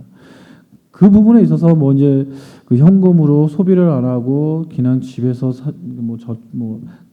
뭐랄까 그냥 홀딩 해놓으면 그 다음 상태가 순환되지 않기 때문에 문제가 있지 않냐 이런 말씀도 하지만 또 그런 사각지대로 인해서 정말 소상공인 중에 더 약한 분들이 소위 말하면 이런 혜택에 도움이 안 됐다는 부분이 있고요. 또 한 가지는 지역 제한입니다. 저희가 이제 지역 제한 같은 경우에는 아까도 뭐 이제 우리 경기도 연구원의 류영성 연구위원님은 그렇게 말씀을 주셨는데요.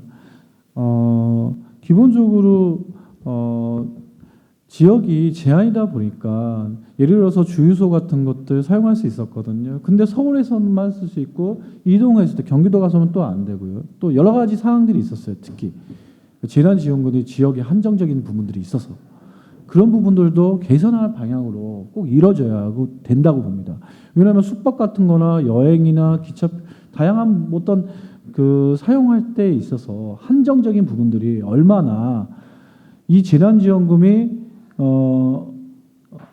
국민들에게 지원해야 하는 그런 순환적인 돈의 흐름을 좀 더 유난하게 하기 위한 목적이었는데 그 유난함이 좀 더 이렇게 변목이 일어났다. 그 점을 말씀드려주고 싶었고요. 이런 재난지원금으로 인해서 저희 이제 소상공인들은 다음과 같은 좀 이제 사회 안전망 또는 회복력 관점에서 좀 접근할 필요가 있다고 생각합니다. 지금 일시적으로 1차 재난지원금을 했고 또 지자체에서 생계 지원금 이런 것들을 소상공인들에게 지원하고 있습니다. 다만 이런 부분에서 사각지대가 또 일어났습니다. 아까도 무슨 그런 사각지대가 있다 했는데 이런 사각지대의 대표적인 게 뭐냐면 2000년도에 사업을 하신 분들은 아무런 혜택을 못 받았습니다. 그러니까 그분들은 2월 달에 코로나가 아주 극성적으로 일어나지 않습니까? 1월 달에 이 사업이라는 게 코로나가 일어날지 어떻게 압니까? 근데 2000년도 1월 달, 2월 달 초반에 이 일을 그러니까 어차피 사업이라는 게 공간을 또 임대 계약도 해야 하고 사전적 작업이 많이 들어갑니다. 그래서 작년 12월이나 후반기에 사업을 구상해서 1월에 창업을 하신 분들은 이번 재난지원금 관련해서 그러니까 재난지원금 다 받았지만 소상공인 지원 체계는 다 배제가 됩니다. 왜? 작년 대비 매출액을 갖고 와라, 뭘 가져와라. 그분들은 가져갈 증빙이 없는 겁니다. 그러니까 사각지대가 일어난 거죠.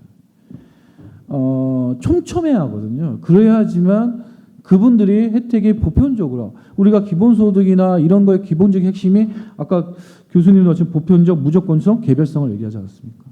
그 부분에서도 사실은 조금 안타까운 점이 있었다. 좀 말씀을 좀 드리고 싶었고요. 마지막으로 이런 재난지원금들이 저희 소상공인들과 연관성이 가장 깊은 부분에서 저는 이렇게 사회 안전망이라는 구조에서 보는데요. 거기에는 몇 가지 조건들이 꼭 있어야 한다고 봅니다. 저희 이제 원고에도 일부 내용이 있지만 일반 경고성이 있어야 돼요. 그리고 또 신속함이 있어야 하고 윤통성이 있어야 하고 거기에 또 우리 과외성이라고 표현을 하는데 예비 능력을 표현하고 있는데 이 네 가지 조건을 좀 갖춰져서 이루어져야 합니다. 그게 뭐냐면 경고성이라는 것은 입법화로 이루어져야 한다고 생각을 하는 겁니다. 거기에서 제가 이제 뭐 여기 내용이 뭐 토론물에도 있다시피 재난안전기본법에 좀 소상공인들이 어떤 식으로도 보호책으로 들어가줘야 한다는 내용이 있고요. 과외성이라는 것은 이런 어떤 그 재난지원금, 그 관리금이라고 그러거든요. 관리기금. 그러면 그것도 저희가 일시적으로 좀 만들지 마시고 그걸 또 증여하는 게 이런 어느 순간에 이 정도면 되겠지라는 생각을 하지 마시고 지금 사회 재난이라는 게 사회 재난도 있고 자연 재난도 있고 또 이런 게 두 가지가 함께 오는 생상도 못하는 재난도 있지 않습니까? 재난지원금에 대해서는 좀 더 잉여금을 좀 더 많이 만들어 주셔야 할 것 같고 융통성이라는 건 그렇습니다. 아까처럼 이런 사각지대가 일어나고 있는데 이런 사각지대에서 꼭 어떤 기준을 꼭 정해서 뭐 어느 상대가 받지 못하는 그런 제한성을 만드는 게 바로 융통성이라는 표현입니다. 또 서류 같은 것도 일반적으로 융통성 있게 이번에는 소상공인이면 뭐 확인서만 있으면 다 지원할 수 있다. 이렇게 가면 좋은데 작년도에 사업 매출에 갖고 와라, 뭘 갖고 와라, 뭐 갖고 와서 결국에는 지원을 못 받지 않습니까? 이런 게 바로 융통성을 좀 발휘해달라는 말씀이고요. 신속성은 뭐 다 아시다시피 뭐 긴급성, 이머전시 아닙니까? 그때는 당연히 먼저 수혈부터 해야 하지 않습니까? 그런 관점에서 뭐 말씀을 좀 이제 거의 저희 시간 됐으니까 축약한다면 재난지원금 2차 재난지원금 빨리 신속하게 진행을 해야 한다. 소상공인들. 지금 다만 거기에서 현물이나 지역 제한 이런 부분들을 좀 더 저희가 말씀드렸던 부분들을 좀 수정 보완해서 그것이 신속하게 진행됐을 때 저희가 회복용 관점에서 왜 대응을 해야 하거든요. 선제적 대응을. 그 관점에서는 좀 신속하게 기재부나 또 우리 위원님께서 진행해 주신다면 감사하겠다는 말씀 드리겠습니다. 이상입니다. 의문 현답이라고 우리의 문제는 현장에 답이 있다고 4.5 상구인연합회에서 현장성이 강한 우리 차남수 연구위원께서 또 사각지대 또 2000년 1월 2월에 정말 사업을 작년에 준비해서 오픈한 창업하신 분들은 또 그 지원대 소상공인 지원 대상에서 소외되고 이런 점들 또 사회안전망의 원칙들을 잘 말씀해 주셨는데요. 잘 참고하도록 하겠습니다. 고맙습니다. 마지막 그 토론자로 우리 국회 예산정책처의 윤여문 예산분석관께서 나와주셨는데요. 마지막 토론 듣도록 하겠습니다. 네, 안녕하십니까. 저 소개받은 윤여문 서기관입니다. 우선 이런 중요한 토론회 자리에 참여할 기회를 주신 의원님과 의원실 직원 여러분께 감사하다는 말씀부터 드리겠습니다. 본격적인 토론에 앞서서 제가 좀 어떤 소속 기관의 한계 때문에 어떤 토론문의 기본 전제부터 잠깐만 말씀드리고 시작하겠습니다. 네, 저희 이제 기관은 나중에 이제 정부 예결산 등에 대한 분석을 좀 객관적, 중립적으로 수행해야 하는 상황인데요. 그래서 이번 이제 2차 재난지원금이 어떤 공식적인 방침으로 결정되고 또 예산안 형식으로 이제 제출되지 않은 단계에서 저희가 좀 적극적인 입장을 표명하기는 어렵다는 점을 좀 양해해 주시면 감사하겠습니다. 그래서 이제 토론문에는 그 긴급재난지원금의 필요성에 대한 판단은 담고 있지 않습니다. 그리고 쟁점을 좀 원론적인 수준에서 정리하고 실무적인 사안을 재현하는데 좀 집중을 하였고요. 그리고 또 무엇보다 이건 좀 기관의 의견이라기보다는 제 개인적인 의견이라는 점 좀 양지해 주시면 감사하겠습니다. 네. 우선 2차 재난지원금 지급과 관련해서 좀 논의할 쟁점은 다양하겠지만 이 토론문에는 크게 4가지 쟁점 정도를 담아봤습니다. 또 중요한 부분 2가지만 말씀드리도록 하겠습니다. 우선 첫 번째로는 저희가 이제 결국은 2차 재난지원금 저희도 이제 나중에 분석을 하고 이제 결정을 하실 때 지급 효과를 검토하실 텐데 이건 좀 가급적 실증 연구를 통해서 좀 효과를 판단할 필요가 있다는 말씀을 드리고 싶습니다. 당연한 이야기이긴 한데요. 그리고 또 기본적으로 뭐 지난 1차 재난지원금이 소비 촉진 효과가 있었다는 점은 사실 몇 가지 기본 통계만 봐도 뭐 어느 정도 쉽게 결론을 내릴 수 있을 것 같은데요. 근데 좀 더 이제 정책을 정교하게 결정을 할 때는 뭐 규모나 대상이나 이런 세부적인 사항도 판단을 해야 되기 때문에 좀 더 이제 실증적인 연구가 있으면 좋겠다는 말씀이고요. 그리고 사실 지난번 1차 지원금 검토를 할 때 가장 답답한 부분이 국외 사례밖에 없었다는 점인데 이번에는 마침 1차 재난지원금도 상당 부분 집행이 됐고 지자체에서도 많이 이제 또 별도의 이제 지원금을 지급했기 때문에 이런 또 연구가 또 더욱더 의미가 있을 것 같습니다. 그런 점에서 아까 이제 두 번째 발제문 같은 연구가 굉장히 의미가 있었던 것 같고요. 또 예. 그렇습니다. 참고로 이제 정부도 1차 재난지원금의 경제적 효과 분석을 위한 연구 용역은 수행할 예정이라고 하고요. 이제 복지부에 확인해 보니까 이제 8월 말 직후에 용역을 발주해서 11월 말경까지는 이제 분석 결과를 도출할 예정이라고 하는데요. 11월 말은 좀 너무 늦은 감이 있지만 그래도 뭐 정부 내부에서 의사를 결정하거나 또 국회에서 심의할 때 중간 결과 정도는 활용할 수 있을 것 같아서 이 부분도 말씀을 드립니다. 예. 그리고 두 번째로는 지급 단위 부분을 말씀드리고 싶습니다. 지난번 1차 재난지원금 이제 추경안 심사 과정을 보면서 약간 좀 개인적으로 아쉽게 느꼈던 부분인데요. 그리고 그래서 그런지 두 분의 토론자분들도 이 부분을 말씀을 해주셨는데요. 저희는 또 저희대로의 또 다른 또 이제 논거가 있어서 조금만 자세히 말씀드리겠습니다. 그 재난지원금 지급 단위는 크게 개인 단위랑 가구 단위 두 가지 선택지로 구분할 수가 있습니다. 네, 지난번 저희 이제 보고서에서는 가구 단위는 선별 지원 방식과 그리고 개인 단위는 보편 지원 방식과 보다 좀 정합성이 클 여지가 있다라고 판단을 하였었습니다. 이유는 일단 형평성 문제가 하나 있는데요. 예를 들어서 뭐 개인 소득을 기준으로 선별 지원을 하는 상황을 가정했을 때 고소득 가구에 소득이 없는 청년층, 대표적으로 뭐 대학생인 자녀 같은 분들은 지원을 받는 반면에 오히려 저소득 가구에서 뭐 홀로 이제 생계를 책임지는 그런 분들은 소득이 있기 때문에 지원을 적게 받거나 오히려 못 받는 이런 역진적인 상황이 발생할 수도 있다고 보았습니다.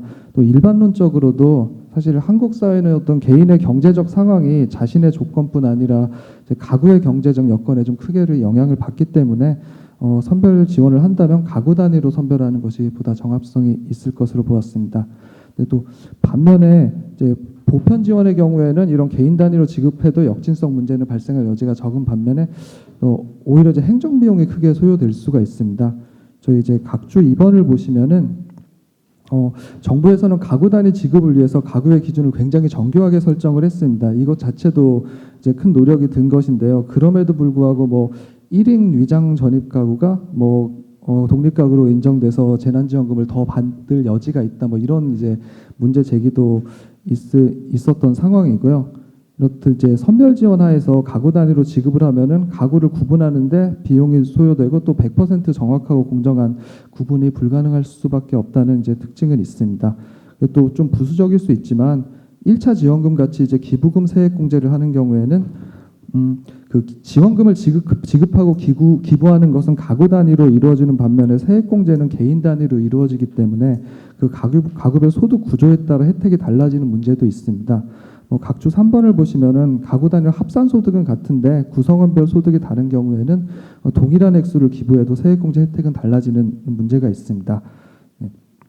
그래서 지난번 같은 경우에는 애초에 선별 지원 방식으로 안이 편성됐기 때문에 이제 가구 단위로 들어왔는데 이제 국회 단계에서 이제 보편 지원 방식으로 변경이 되었고 그런데 이때 좀 신속한 확정과 지급을 위해서 세부 사항의 조정이 좀 최소화됐었던 것 같은데요. 그리고 또 만약 2차 재난 지원금이 지급될 때도 뭐 이틀을 그대로 활용하는 것이 신속성 측면에서는 뭐 바람직할 수도 있습니다. 다만 이제 1차 재난지원금과 2차 재난지원금 등 모두 합쳐서 이제 앞으로 좀 한국 사회에 적합한 재난지원금의 모델을 구축하는 좀 초기 단계라고 생각하면은 2차 때는 앞서 말씀드린 좀 문제점을 해소하기 위해서 개인 단위로 지급하는 방안도 한번 검토해볼 여지는 있을 것으로 보았습니다. 네. 마지막으로 그냥 간략히 마무리 말씀을 드리면요. 2차 재난지원금 지급 목적을 이제 경기 부양 목적을 이제 주로 상정을 한다면은 재정 지출이 최대한의 경제적 효과를 발현할 수 있는 좀 최적의 타이밍에 지급될 필요가 있을 것으로 보았습니다. 이 경우에 이제 하반기 경기 여건에 대한 좀 불확실한 예측에 근거하기보다는 좀 실시간으로 경기 지표를 보면서 이제 판단할 필요가 있는데요. 또 저희랑 다르게 또 정부는 이제 내부 정보를 좀 실시간으로 계속 이제 보고 있기 때문에 이제 이런 말씀을 드리는 것인데요. 네. 이 점에 있어서 저희 재난지원금 정책 시차가 생각보다 굉장히 짧았다는 것은 이제 굉장히 긍정적인 요인으로 보입니다. 지난번에 4월 30일에 국회에서 의결된 후 저소득 가구는 이제 훨씬 빨리 지급이 됐고 나머지 가구도 신용카드 이제 충전 방식을 기준으로 했을 때 2주 이내에 다 지급이 되었습니다. 네, 신청만 하면 지급이 되는 상황이었었습니다. 네. 네. 네, 이런 점을 고려할 때 좀 가급적 2차 재난지원금 지급에 있어서는 또 특히 지급 타이밍을 결정함에 있어서는 좀 충분한 논의를 거쳐서 이제 세부적인 사항을 좀 결정하는 것이 필요하다는 말씀 드리면서 토론을 마치도록 하겠습니다. 감사합니다. 우리 윤의문 예산정책처 예산분석관께서 마지막 토론을 해주셨는데요. 우리 주제 발표 토론을 들으니까 우리 보좌진들하고 비서관께서 아주 고생을 많이 했다는 게 역력합니다. 정말 좋은 분들을 모셔서 제가 개인적으로 감사하다는 말씀을 드리고요. 시간이 많지 않은 관계로 우리 여기 오신 분들 중에서 한 2분 정도 좀 질의를 할까 자기 좀 생각들을 좀 말씀드릴 수 있는 기회를 드리고 싶습니다. 그리고 마지막으로 주제 발표하신 2분의 종합 정리 말씀 듣고 오늘 토론회를 마무리할까 합니다. 예, 교수님, 예.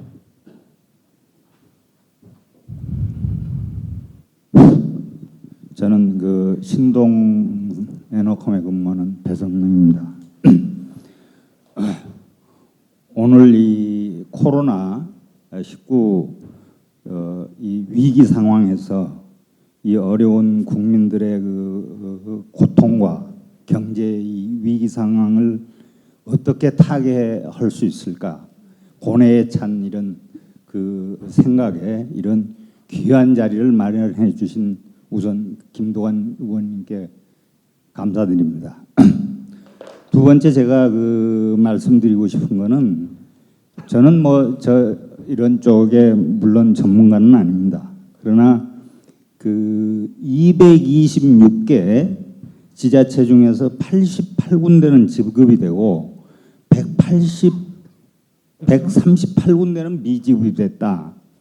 이거는 뭐 어떤 그 문제에서 야기된 결과인지, 그리고 앞으로 여기에 국회 그 예산정책관도가 있으신데 그 의원님께서 이런 그 지금 불균형된 상태, 왜곡된 지금 지급 상태 같은데 이런 거를 좀 균형 있게 이렇게 지급을 하고, 또 두 번째는 이거를 지금 나온 그 얘기의 가장 그 핵심적인 거는 이걸 앞으로 재난이 있을 때 어떤 제도를 통해서 바람직하게 접근해서 국민들이 정말 편안하게 이런 위기가 왔을 때 불안하지 않고 경제 위기도 극복해 가고 이런 지혜를 마련해서 입법 과정을 통해서 이런 그 의원님께서 정말 애민하는 정신의 그 발현된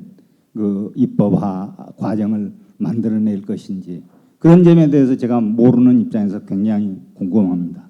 말씀 좀 주십시오. 예, 나중에 마무리 말씀 때 정리해서 말씀드리도록 하겠습니다. 여러분들이 말씀하신 게 간략하게 해주셔야 될 것 같습니다. 2분 정도 계셨어요. 유종호 회계사라고 합니다. 페이스북을 통해서 김두관 의원님 그 부동산 정책이나 재난지원금에 대한 관심을 가지고 이제 오늘 토론에 참여했는데 단도직입적으로 말씀을 좀 드리겠습니다. 우선은 이제 재난지원금 할 것인가 말 것인가라고 하는 제목을 가지고 이제 하다 보니까 당연히 이제 하는 쪽으로 맞춰져서 얘기가 진행이 되는 걸로 보이고요. 그리고 당연히 또 해야 된다고 생각을 합니다. 저는 이제 또 다른 측면을 좀 말씀을 드리고 싶은데, 어떤 점이냐면은 이제 소비가 진작이 되고 여러 가지 굉장히 긍정적인 효과가 많습니다. 그 효과가 발생한 이유는 단지 재난지원금을 지급을 했기 때문이라기보다는 재난지원금을 지급하는 방식에서 시한을 뒀다는 점과 그다음에 사용처를 제한했다는 이 두 가지 점이 굉장히 중요하게 작용을 했다고 생각을 합니다. 그렇지만 이제 가장 또 중요한 한계는 이 시한부가 1차 사용을 하고 나면 사라진다는, 그게 가장 큰 문제라고 생각을 해요. 지금 우리 이제 재난지원금이 8월 말까지 사용을 하고 사용을 하지 못하면 이제 다시 국가로 귀속이 되는 이런 문제가 있죠. 하지만 8월 말까지 사용을 하고 나서 사용을 하면 이제 가게라든지 어떤 소상공인의 그 가게로 들어갈 거예요. 그 이후부터는 이제 사용 제한이 없다는 거죠. 그래서 일반 돈과 똑같은 방식으로 경제에 뿌려지게 됩니다. 그러다 보니까 어떤 문제가 생기냐면 유동성이 엄청나게 증가를 하고 이 유동성의 효과가 부동산으로 또는 비생산적인 방향으로 갈 가능성이 굉장히 높습니다. 그래서 재난지원금이라고 하는 것을 할 것인가 말 것인가라기보다는 어떻게 할 것인가, 어떻게 관리를 할 것인가. 재난지원금이 뿌려졌을 때 이 부정적 효과를 어떻게 관리를 해서 뿌려진 재난지원금이 계속 소비로 순환할 수 있도록 할 것인가라는 그런 점을 오히려 연구를 많이 해야 된다고 생각을 합니다. 그래서 제안을 드리자면 3개월 단위로 계속 쓰지 않으면 그 재난지원금으로 지급된 모든 돈은 3개월 시간을 두고 계속 쓰도록 하고 꼬리표를 붙여서 관리하는 부동산으로 들어가지 못하도록 한다든지 이런 어떤 방식의 연구가 굉장히 필요하다고 생각을 하고 만약에 그런 방식으로 지원이 된다면 계속해서 지원하는 것 자체가 별 의미가 없이 순환을 하게 될 겁니다.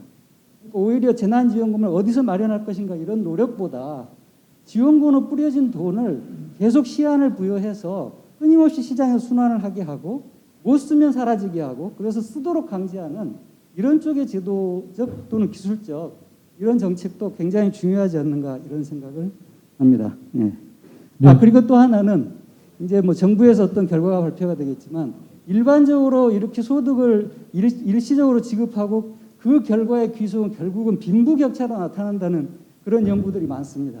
이 빈부격차라고 하는 것들이 나타나지 않도록 또 어떤 방식의 이제 보완을 할 것인지 이런 점도 향후 정책 제안을 하실 때 참고를 해주셨으면 감사하겠습니다. 예, 고맙습니다. 요 건강한 제안들을 많이 해주셨는데요. 한 번만 더 받을까요, 옆에?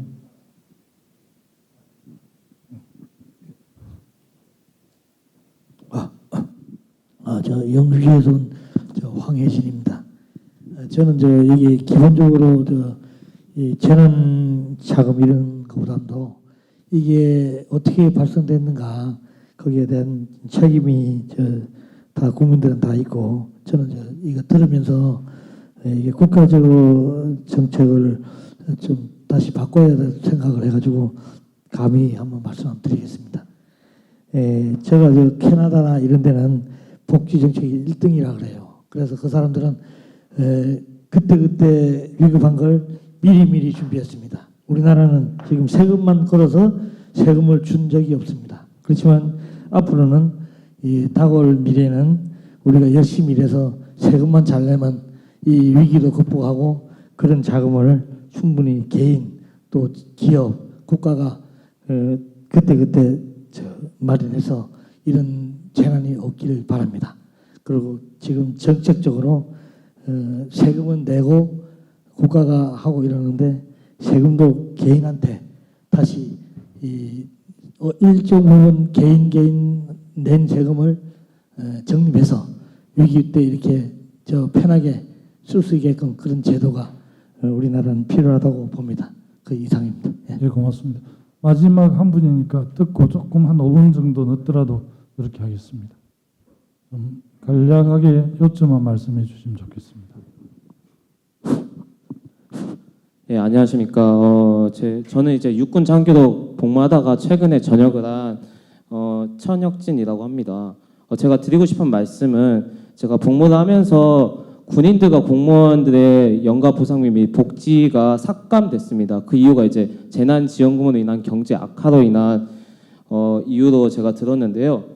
현재 해군 초과근무 수당을 줄인다는 내용을 혹시 초과근무 수당을 줄인다고 합니다. 근데 줄이는 이유가 이제 방금 전에 말씀드렸던 재정의 악화 때문인데 이제 저는 해군 출신이 아니지만 해군 같은 경우에 함정 근무를 하는 경우가 있습니다. 근데 그 경우에 인원들은 2주간 더 나가서 3주간 아예 배에서 생활을 하기 때문에 육지에 오지 못합니다. 그동안 계속 24시간 근무를 해야 되는데 그 인원들이 받고 있는 시간의 수당까지 삭감을 한다고 합니다. 이렇게 국가를 위해서 고생하고 또 공무원들 연가보상비도 삭감을 하고 있는데 실제로 이제 시간의 근무 사당에 문제점이 있습니다. 하지도 않고 받고 찍는 경우도 있지만 이렇게 부당 수혜가 불가능한 영역까지 초과금은 수당을 줄이면서 긴급 재난지원금을 지급하는 게 옳은 건지 궁금해서 이렇게 질문하게 되었습니다. 이상입니다. 예, 참석해서 끝까지 계셨고 또 귀한 현장애로를 말씀해 주셔서 감사드리고요. 우리 주제 발표를 해주신 우리 이재훈 교수님께서 두 번째 질의하신 선생님은 그 제안과 관련해서 좀 말씀 좀 드리도록 하겠습니다. 예, 굉장히 어려운 질문을 해주셨는데요. 재난지원금이 빈부격차를 오히려 지금 확대할 수도 있겠다는 거하고 또 잘못 이 돈이 돌면 소비로 안 되고 부동산에 그냥 또 묻혀서 부작용이 또 나오지 않겠는가. 제가 두 가지로 했는데 맞습니까? 그건 아니었습니까?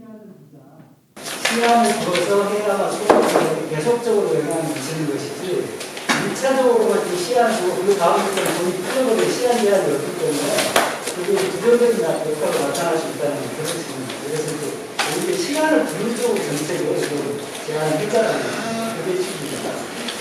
지금 그렇지 않으면 그런 결과가 나타나기 때문에 사용처 시간이 정해져 있어서 농산물 창작물마다 농산에 굉장히 좀 소득 분위기가 높은 분들이 그 재난지원금을 수령액이 낮을 줄 알았다고 그러더라고요. 용산구청장님이. 오히려 그리고 좀 소득 분위기가 소득이 어려운 사람들이 빨리 찾아갈 줄 알았는데 지난번 만나서 점심을 먹어보니까 오히려 용산구에 사는 고소득층이 훨씬 더 90몇 % 먼저 수령을 했고 오히려 이제 좀 어려운 분들이 아마 현장에 그 회사 근로자 이렇게 활동을 해서 못 찾았는지 훨씬 더 낮았다는 이야기를 하시는 걸 들어봐서는 재난지원금에 대해서 수령은 거의 뭐 90몇 % 하신 것 같고요. 이제 뭐 이렇게 현금으로도 하고 지역화폐를 하고 이렇게 했는데 사용처하고 이런 게 좀 정리가 돼 있어서 지금 질문하신 그 우려가 없을 것 같긴 한데 염려해 주신 부분은 저희들 또 살펴보도록 하겠습니다. 예, 우리 유영성 선임연구위원께서도 추가 좀 답변해 드리겠습니다. 국가가 주는 긴급 재난지원금 같은 경우는 사용처가 상당 부분은 좀 이렇게 그 소상공인들 중에서도 매출액이 큰 부분으로 가고 그렇습니다. 근데 경기도 같은 경우는 소상공인 매출액 10억 미만이거든요.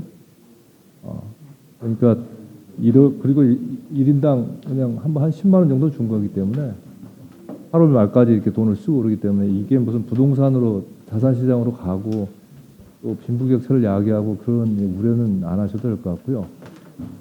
그러고 난 다음에 8월 30일 이후에 생기는 수익들이라는 것도 되게 어려운 소상공인들이 수입이 생기는 거기 때문에 생계가 굉장히 힘들잖아요. 그런 쪽으로 쓸 거라고 보시면 큰 문제는 없을 것 같습니다.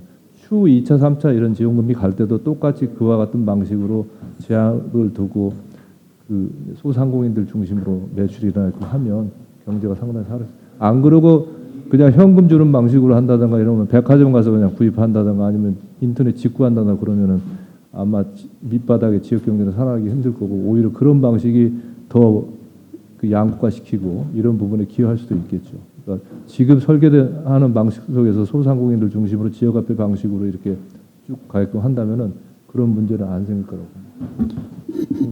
네, 배성호 선생님하고 우리 황 대표님하고 최근에 전역하신 분 세 분 말씀을 제가 간략하게 정리해서 말씀드리면 그 지방정부 기초지방정부에서 138개 지방정부 지급을 못해서 좀 아쉬움이 있는데 아마 재정 상황들하고 이런 게 무관하지 않을 거고 아마 이제 이 많이 지급은 포천시 같은 경우는 40만을 지급을 했는데 이런도 지급 안 한 그 기초하고 비교를 해서 굉장히 시장군 수구청장님들이 많이 시달렸을 것 같아요. 요즘은 지방정부에 있는 우리 시민들이 굉장히 이웃 지방정부 비교를 많이 하거든요. 그래서 곤혹스러웠을 것 같은데 어쨌든 재정 사정이 좀 있었지 않는가 생각이 들고요. 저희 참전지방정부에서 그렇게 좀 요청도 하겠습니다. 공평하게 할 수 있도록. 그리고 황 대표님 캐나다 사례를 들어주셨는데 아마 우리 대한민국이 포용적 복지국가 이렇게 가려고 장기적인 비전을 세우고 있기 때문에 이번 코로나19를 계기로 해서 전체적으로 좀 그렇게 기조를 잡지 않을까 싶고요.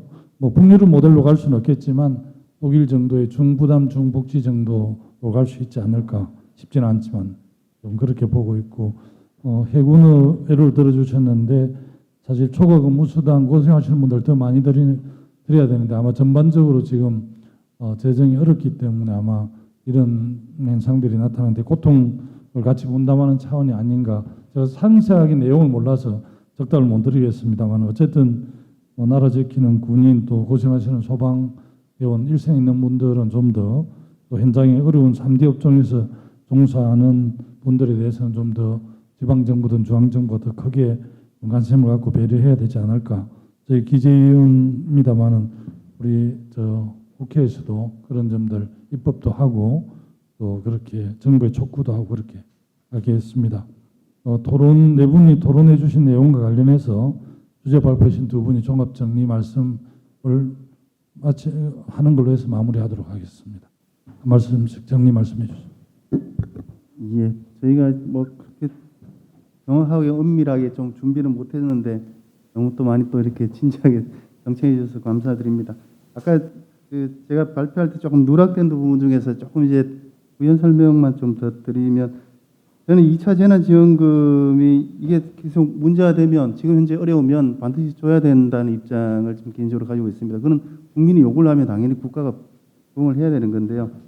근데 이걸 언제 줄 것인가가 문제가 될 겁니다. 근데 지금 우리가 가지고 있는 거시 지표들이 지금 이게 다 이제 1900년대 초반에 만든 지표들이지 않습니까? 대공황을 극복할 때 정부에서 만든 지표인데 다 시기적으로 늦습니다. 이 전체 저희가 지표들이 보면 한 1년 지나야 나오는 지표들이 돼서 지금 사전 대응 체계를 위해서는 지표를 빨리 한번 저희가 정리를 좀 해야 되겠다. 그래서 21세기에 맞는 이 사전적인 지표 어떻게 잡을 건가? 예를 들면 신용카드 매출액 상황들이 이거는 뭐 실시간으로 확인되기 때문에 이 상황들을 보면서 현재 어떤 일들이 벌어진다는 걸 보면 매출액 상황이 어떻게 떨어지면 바로 또 이제 결정이 될 수 있는 그런 새로운 좀 이동에 대한 이야기들 그 지표들을 먼저 만들어서 이게 준다 안 준다 논쟁하다가 시간 보내기보다도 어느 정도 기준이 되면 자동으로 그냥 나가도록 법제화됐으면 좋겠다는 생각이 있고요. 또 하나는 뭐냐면 지방이 이제 국비지방비 문제인데요. 이게 이제 수도권 쪽은 돈이 많으니까 행정구역별로 지출 단위를 묶으면 지역 간 격차가 더 벌어지게 되어 있습니다. 근데 국비라는 돈은 전 국민이 쓰는 거고요. 지방비는 지방 주민이 쓰는 거니까 이게 이제 시스템대로 가능하거든요. 국비에 해당되는 분야는 전국에 다 쓰도록 이렇게 전산적으로 처리할 수 있습니다. 예를 들면 제주도는 50만 인구지만 그 인프라는 1000만 명의 관광객을 위해서 유지하고 있는데 그거를 재난지원금이 50만 명에 대해서만 보완해서만 쓰라 그러면 그 인프라가 유지가 되기 힘듭니다. 그래서 전체적으로 국민들이 이동하고 자유롭게 쓸 수 있게 국비에 해당되는 영역들은 좀 거리 제한을 좀 풀어주고 지방비는 자기들 돈이니까 자기 지역에 놓게 하면 이게 제가 볼 때 기술적으로 이건 별 문제가 없는 상황이라서 2차 재난지원 지급이 되면 이 지출의 행정구역 단위를 좀 유연하게 해주시면 어떻겠습니까? 근데 지방이 지자체가 지금 어떤 데는 주고 안 주고냐 이 부분은 저는 좀 달리 봅니다. 이거는 격차의 문제가 아니고 다양성의 문제라고 보고 있습니다. 시본청에서 적극적으로 돈을 주면 자치구는 안 줘도 됩니다. 그럼 자치구 한 50개, 60개 넘으니까 통계적으로 많이 빠질 수도 있죠. 그리고 어떤 지역은 재난에 상대적으로 덜해서 아니면 다른 수당이나 이런 게 있어서 굳이 안 줘도 될 수도 있습니다. 그래서 이게 지방에서 줄 것인가 말 것인가 지방비 이 부분들은 지방의회 중심으로 해서 지역사회가 선택하도록 저희가 이렇게 방향을 잡아주는 게 좋지 않느냐 그런 생각이 듭니다. 이상입니다. 저는 마무리 발언 중에 하나를 현금이 아니면은 안 되는 그런 아주 열악한 정말 작은 그야말로 영세한 그런 업체들도 있을 수 있는데 지역 앞에 카드 뭐 이런 거 쓰니까 오히려 또 그 사각지대가 생기는 거 아니냐 그런 부분들은 종이로 하는 상품권으로 쓰면 됩니다. 지역 앞에 현금이나 똑같죠. 얼마든지 해결이 가능하고요. 그 말씀을 드리고 싶고 또 하나 우리 군인 대표하셨다고 그랬던가요? 군인이나 공무원들 복지비를 이걸 긴급 재난지원금 하기 위해서 삭감하는 부분 안타까운 일이죠.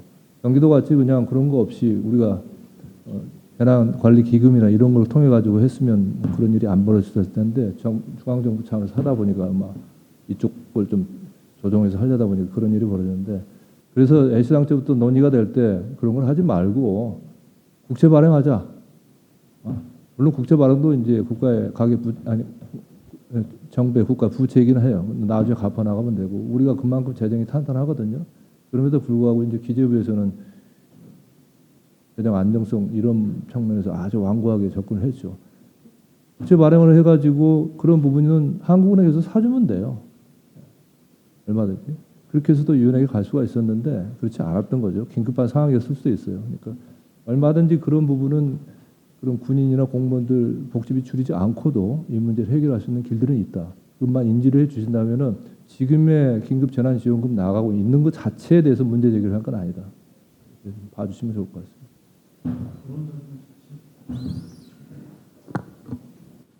저희들은 저도 자장하고 주제 발표해 주시 토론했지만 방청석에 함께 하신 분들이 너무 진지하게 끝까지 자리를 해 주셔서 너무 감동입니다. 너무 감사하고요. 하여튼 점심 대접을 못해서 송구합니다. 국회 식당이 싸거든요. 맛있게 드시고 가셔도 좋겠습니다. 우리 주제 발표하고 토론자분들은 제가 따로 그냥 모시는 걸 양해해 주시기 바랍니다. 고맙습니다.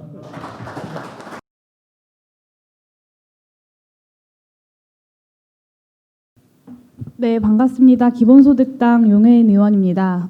제가 2차 재난지원금에 대해서 저도 매우 고민을 하고 있었는데 오늘 김두관 의원님께서 이런 자리를 마련해 주셔서 저도 함께 들으면서 많은 고민들 이어나가고 싶어서 참석을 했습니다.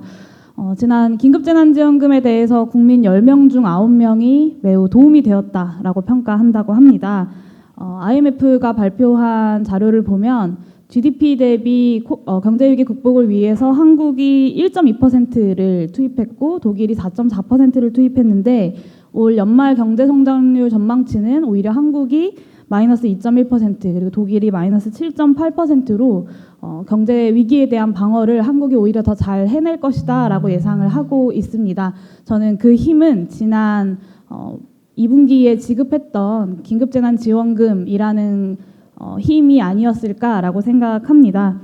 실제로 전분기 대비 민간 소비가 오히려 1.4% 상승했던 것만큼 그 효과를 많은 국민들이 실제로 체감하는 것과 동시에 수치로도 확인이 되고 있다고 생각하는데요. 이제 2차 재난지원금에 대한 소상공인들 그리고 서민들의 요구가 또 등장하고 있는 것 같습니다. 수출에 대한 의존도가 굉장히 높은 한국의 경제 상황에서 그래도 그나마 전 세계적으로 경제가 위기 상황이기 때문에 수출의 영역에서 갑작스러운 반등을 기대하는 건 좀 어려울 것 같습니다. 민간의 영역에서 서민들과 소상공인들 그리고 우리 국민들의 호주머니에서부터 위기를 대응하고 지키는 2차 재난지원금에 대한 논의가 오늘 이 자리를 시작으로 국회에서 더 활발하게 이루어지기를 바라면서 다시 한번 오늘 자리를 마련해 주신 김두관 의원님께 진심으로 감사하다는 말씀을 드리고 싶습니다. 오늘 저도 많이 고민하고 함께 공부하고 가도록 하겠습니다. 고맙습니다. 예, 안녕하십니까. 더불어민주당 김병주 의원입니다. 저는 국방위 소속입니다. 코로나19는 그야말로 우리에게 엄청난 고통을 주고 있습니다. 그래서 국난으로 규정을 하고 우리 더불어민주당에서는 국난극복위원회를 만들어서 했고 5월 달에는 당정협의하에 1차 긴급재난지원금이 의결이 돼서 나갔습니다. 그 긴급재난지원금은 실제 우리 국민들에게 고통을 겪고 있는 국민들에게 도움이 됐고 저는 더 큰 것이 심리적으로 많은 안정감을 줬다고 생각을 합니다. 그래서 이 분야는 저도 많이 관심을 갖고 있는 분야인데 오늘 김두관 의원님께서 이렇게 자리를 마련해 주셔서 너무 고맙습니다. 그리고 오늘 보니까 김두관 의원님이 직접 자장을 하시면서 이렇게 이 토론회를 이끌고 계시는데 아주 국회의원으로서 본보기 배울 점이 많다고 생각이 듭니다. 통상 세미나를 하게 되면은 이제 학자분들이나 관련자분들이 나와서 얘기하고 국회의원들은 그걸 경청하고 이렇게 많이 하는 경우가 많은데 직접 중심을 잡아주시고 이렇게 해서 아마 오늘 토론이 아주 생산적인 토론이 되고 또 우리 국민들이 가장 원하는 이런 목소리가 반영되는 토론이 될 거라고 생각합니다. 감사합니다. 네, 더불어민주당 그 안성시 출신 국회의원 이금희입니다. 저도 김두관 의원님처럼 좀 지난 추경 심사 때도 2차 재난지원금 지급이 꼭 필요하다라고 이제 계속 주장을 했고요. 뭐 효과에 대해서는 다 공감하실 거라 생각하고 재난지원금의 또 다른 의미는 우리가 그 동안의 국난 경제 위기 때마다 우리 이제 대기업 재벌 위주로 이제 예산을 지원했고 국난은 극복했지만 결국은 빈부격차를 심화시키는 과정이 됐었습니다. 하지만 이번 재난지원금 지급은 좀 새로운 경제 위기 극복 모델이 아닌가 생각합니다. 서민들과 소상공인들이 고루고루 혜택을 받는 국가 예산 지원으로 그리고 경제 위기까지 함께 극복할 수 있는 새로운 모델이기 때문에 저는 2차 재난지원금 할 것인가 말 것인가 아니라 꼭 해야 된다고 생각합니다. 예, 열심히 공부하겠습니다. 같이요. 2차 재난지원금 토론에 함께해 주신 모든 분들께 진심으로 감사를 드립니다. 정말 우리 기재위원장으로서 엄청 바쁘신 우리 윤호덕 의원님께서 함께해 주셔서 특별히 감사를 드립니다. 또 우리 김병주 우리 의원님은 국회 국방위 소속이신데요. 한미연합사령관을 하신 사성장군 출신이시고 손자뱀법 맹강의도 하고 계셨는데 많이 들으신 분들 계실 겁니다. 김조영 우리 의원님은 제가 김포갑의 지역구다가 양산으로 옮겼는데요. 제 후임은 아니고 제 빈 공간을 튼튼하게 메꿔주셔서 너무 감사한데 지금 기재위에서 같이 활동하고 있습니다.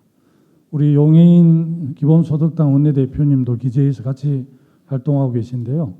맹활약하고 계시고 정말 국민의 기대를 한 몸에 받고 계신 의원이신데 오늘 특별히 참석해 주셔서 감사하고요. 우리 안성에서 오랜 지역운동을 하시다가 이번 시민들의 선택을 받으신 이규민 우리 의원님께도 감사드립니다. 저하고 오랜 동지이자 농민운동을 같이 했던 우리 나주 하순의 신정훈 의원님, 또 제58년 갑장인 전남 도당 위원장이신 서삼석, 무안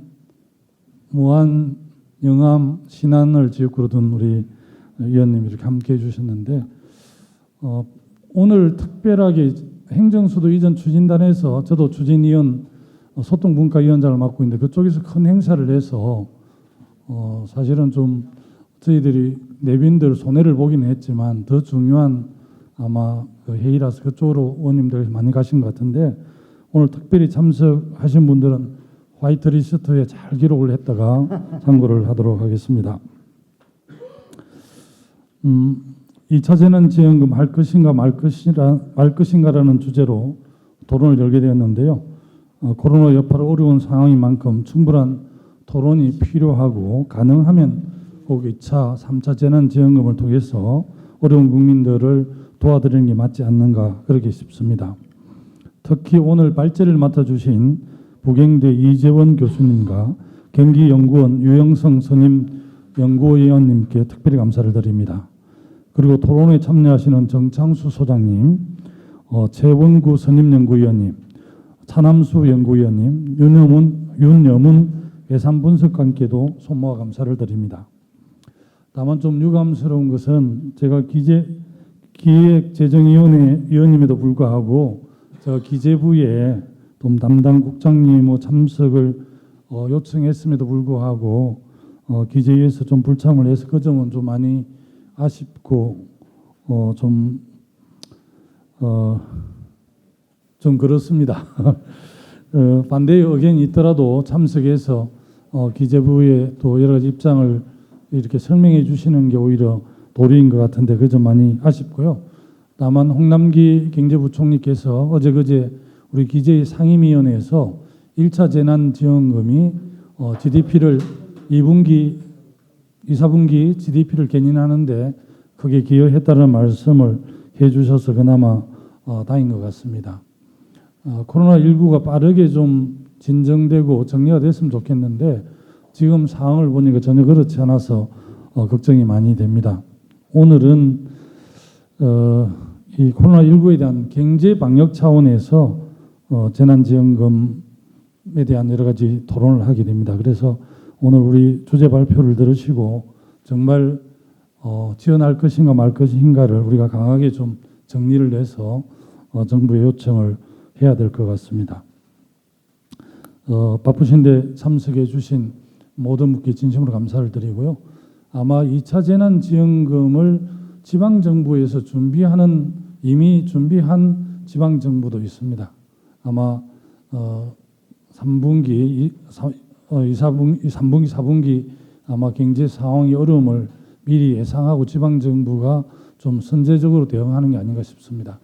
코로나19와 관련해서 지방정부의 역할과 기능을 다시 한번 새겨보기도 했고 또 자치분권이나 균형발전 측면에서 저는 참 많이 지방정부 그런 선도적인 대응들에 대해서 정말 흐뭇하게 지켜보고 응원하는 그런 입장입니다. 오늘 특별하게 안 바쁘신 분들은 끝까지 좀 자리에서 함께 응원해 주시고 또 자유토론에도 좀 참석해 주셨으면 좋겠습니다.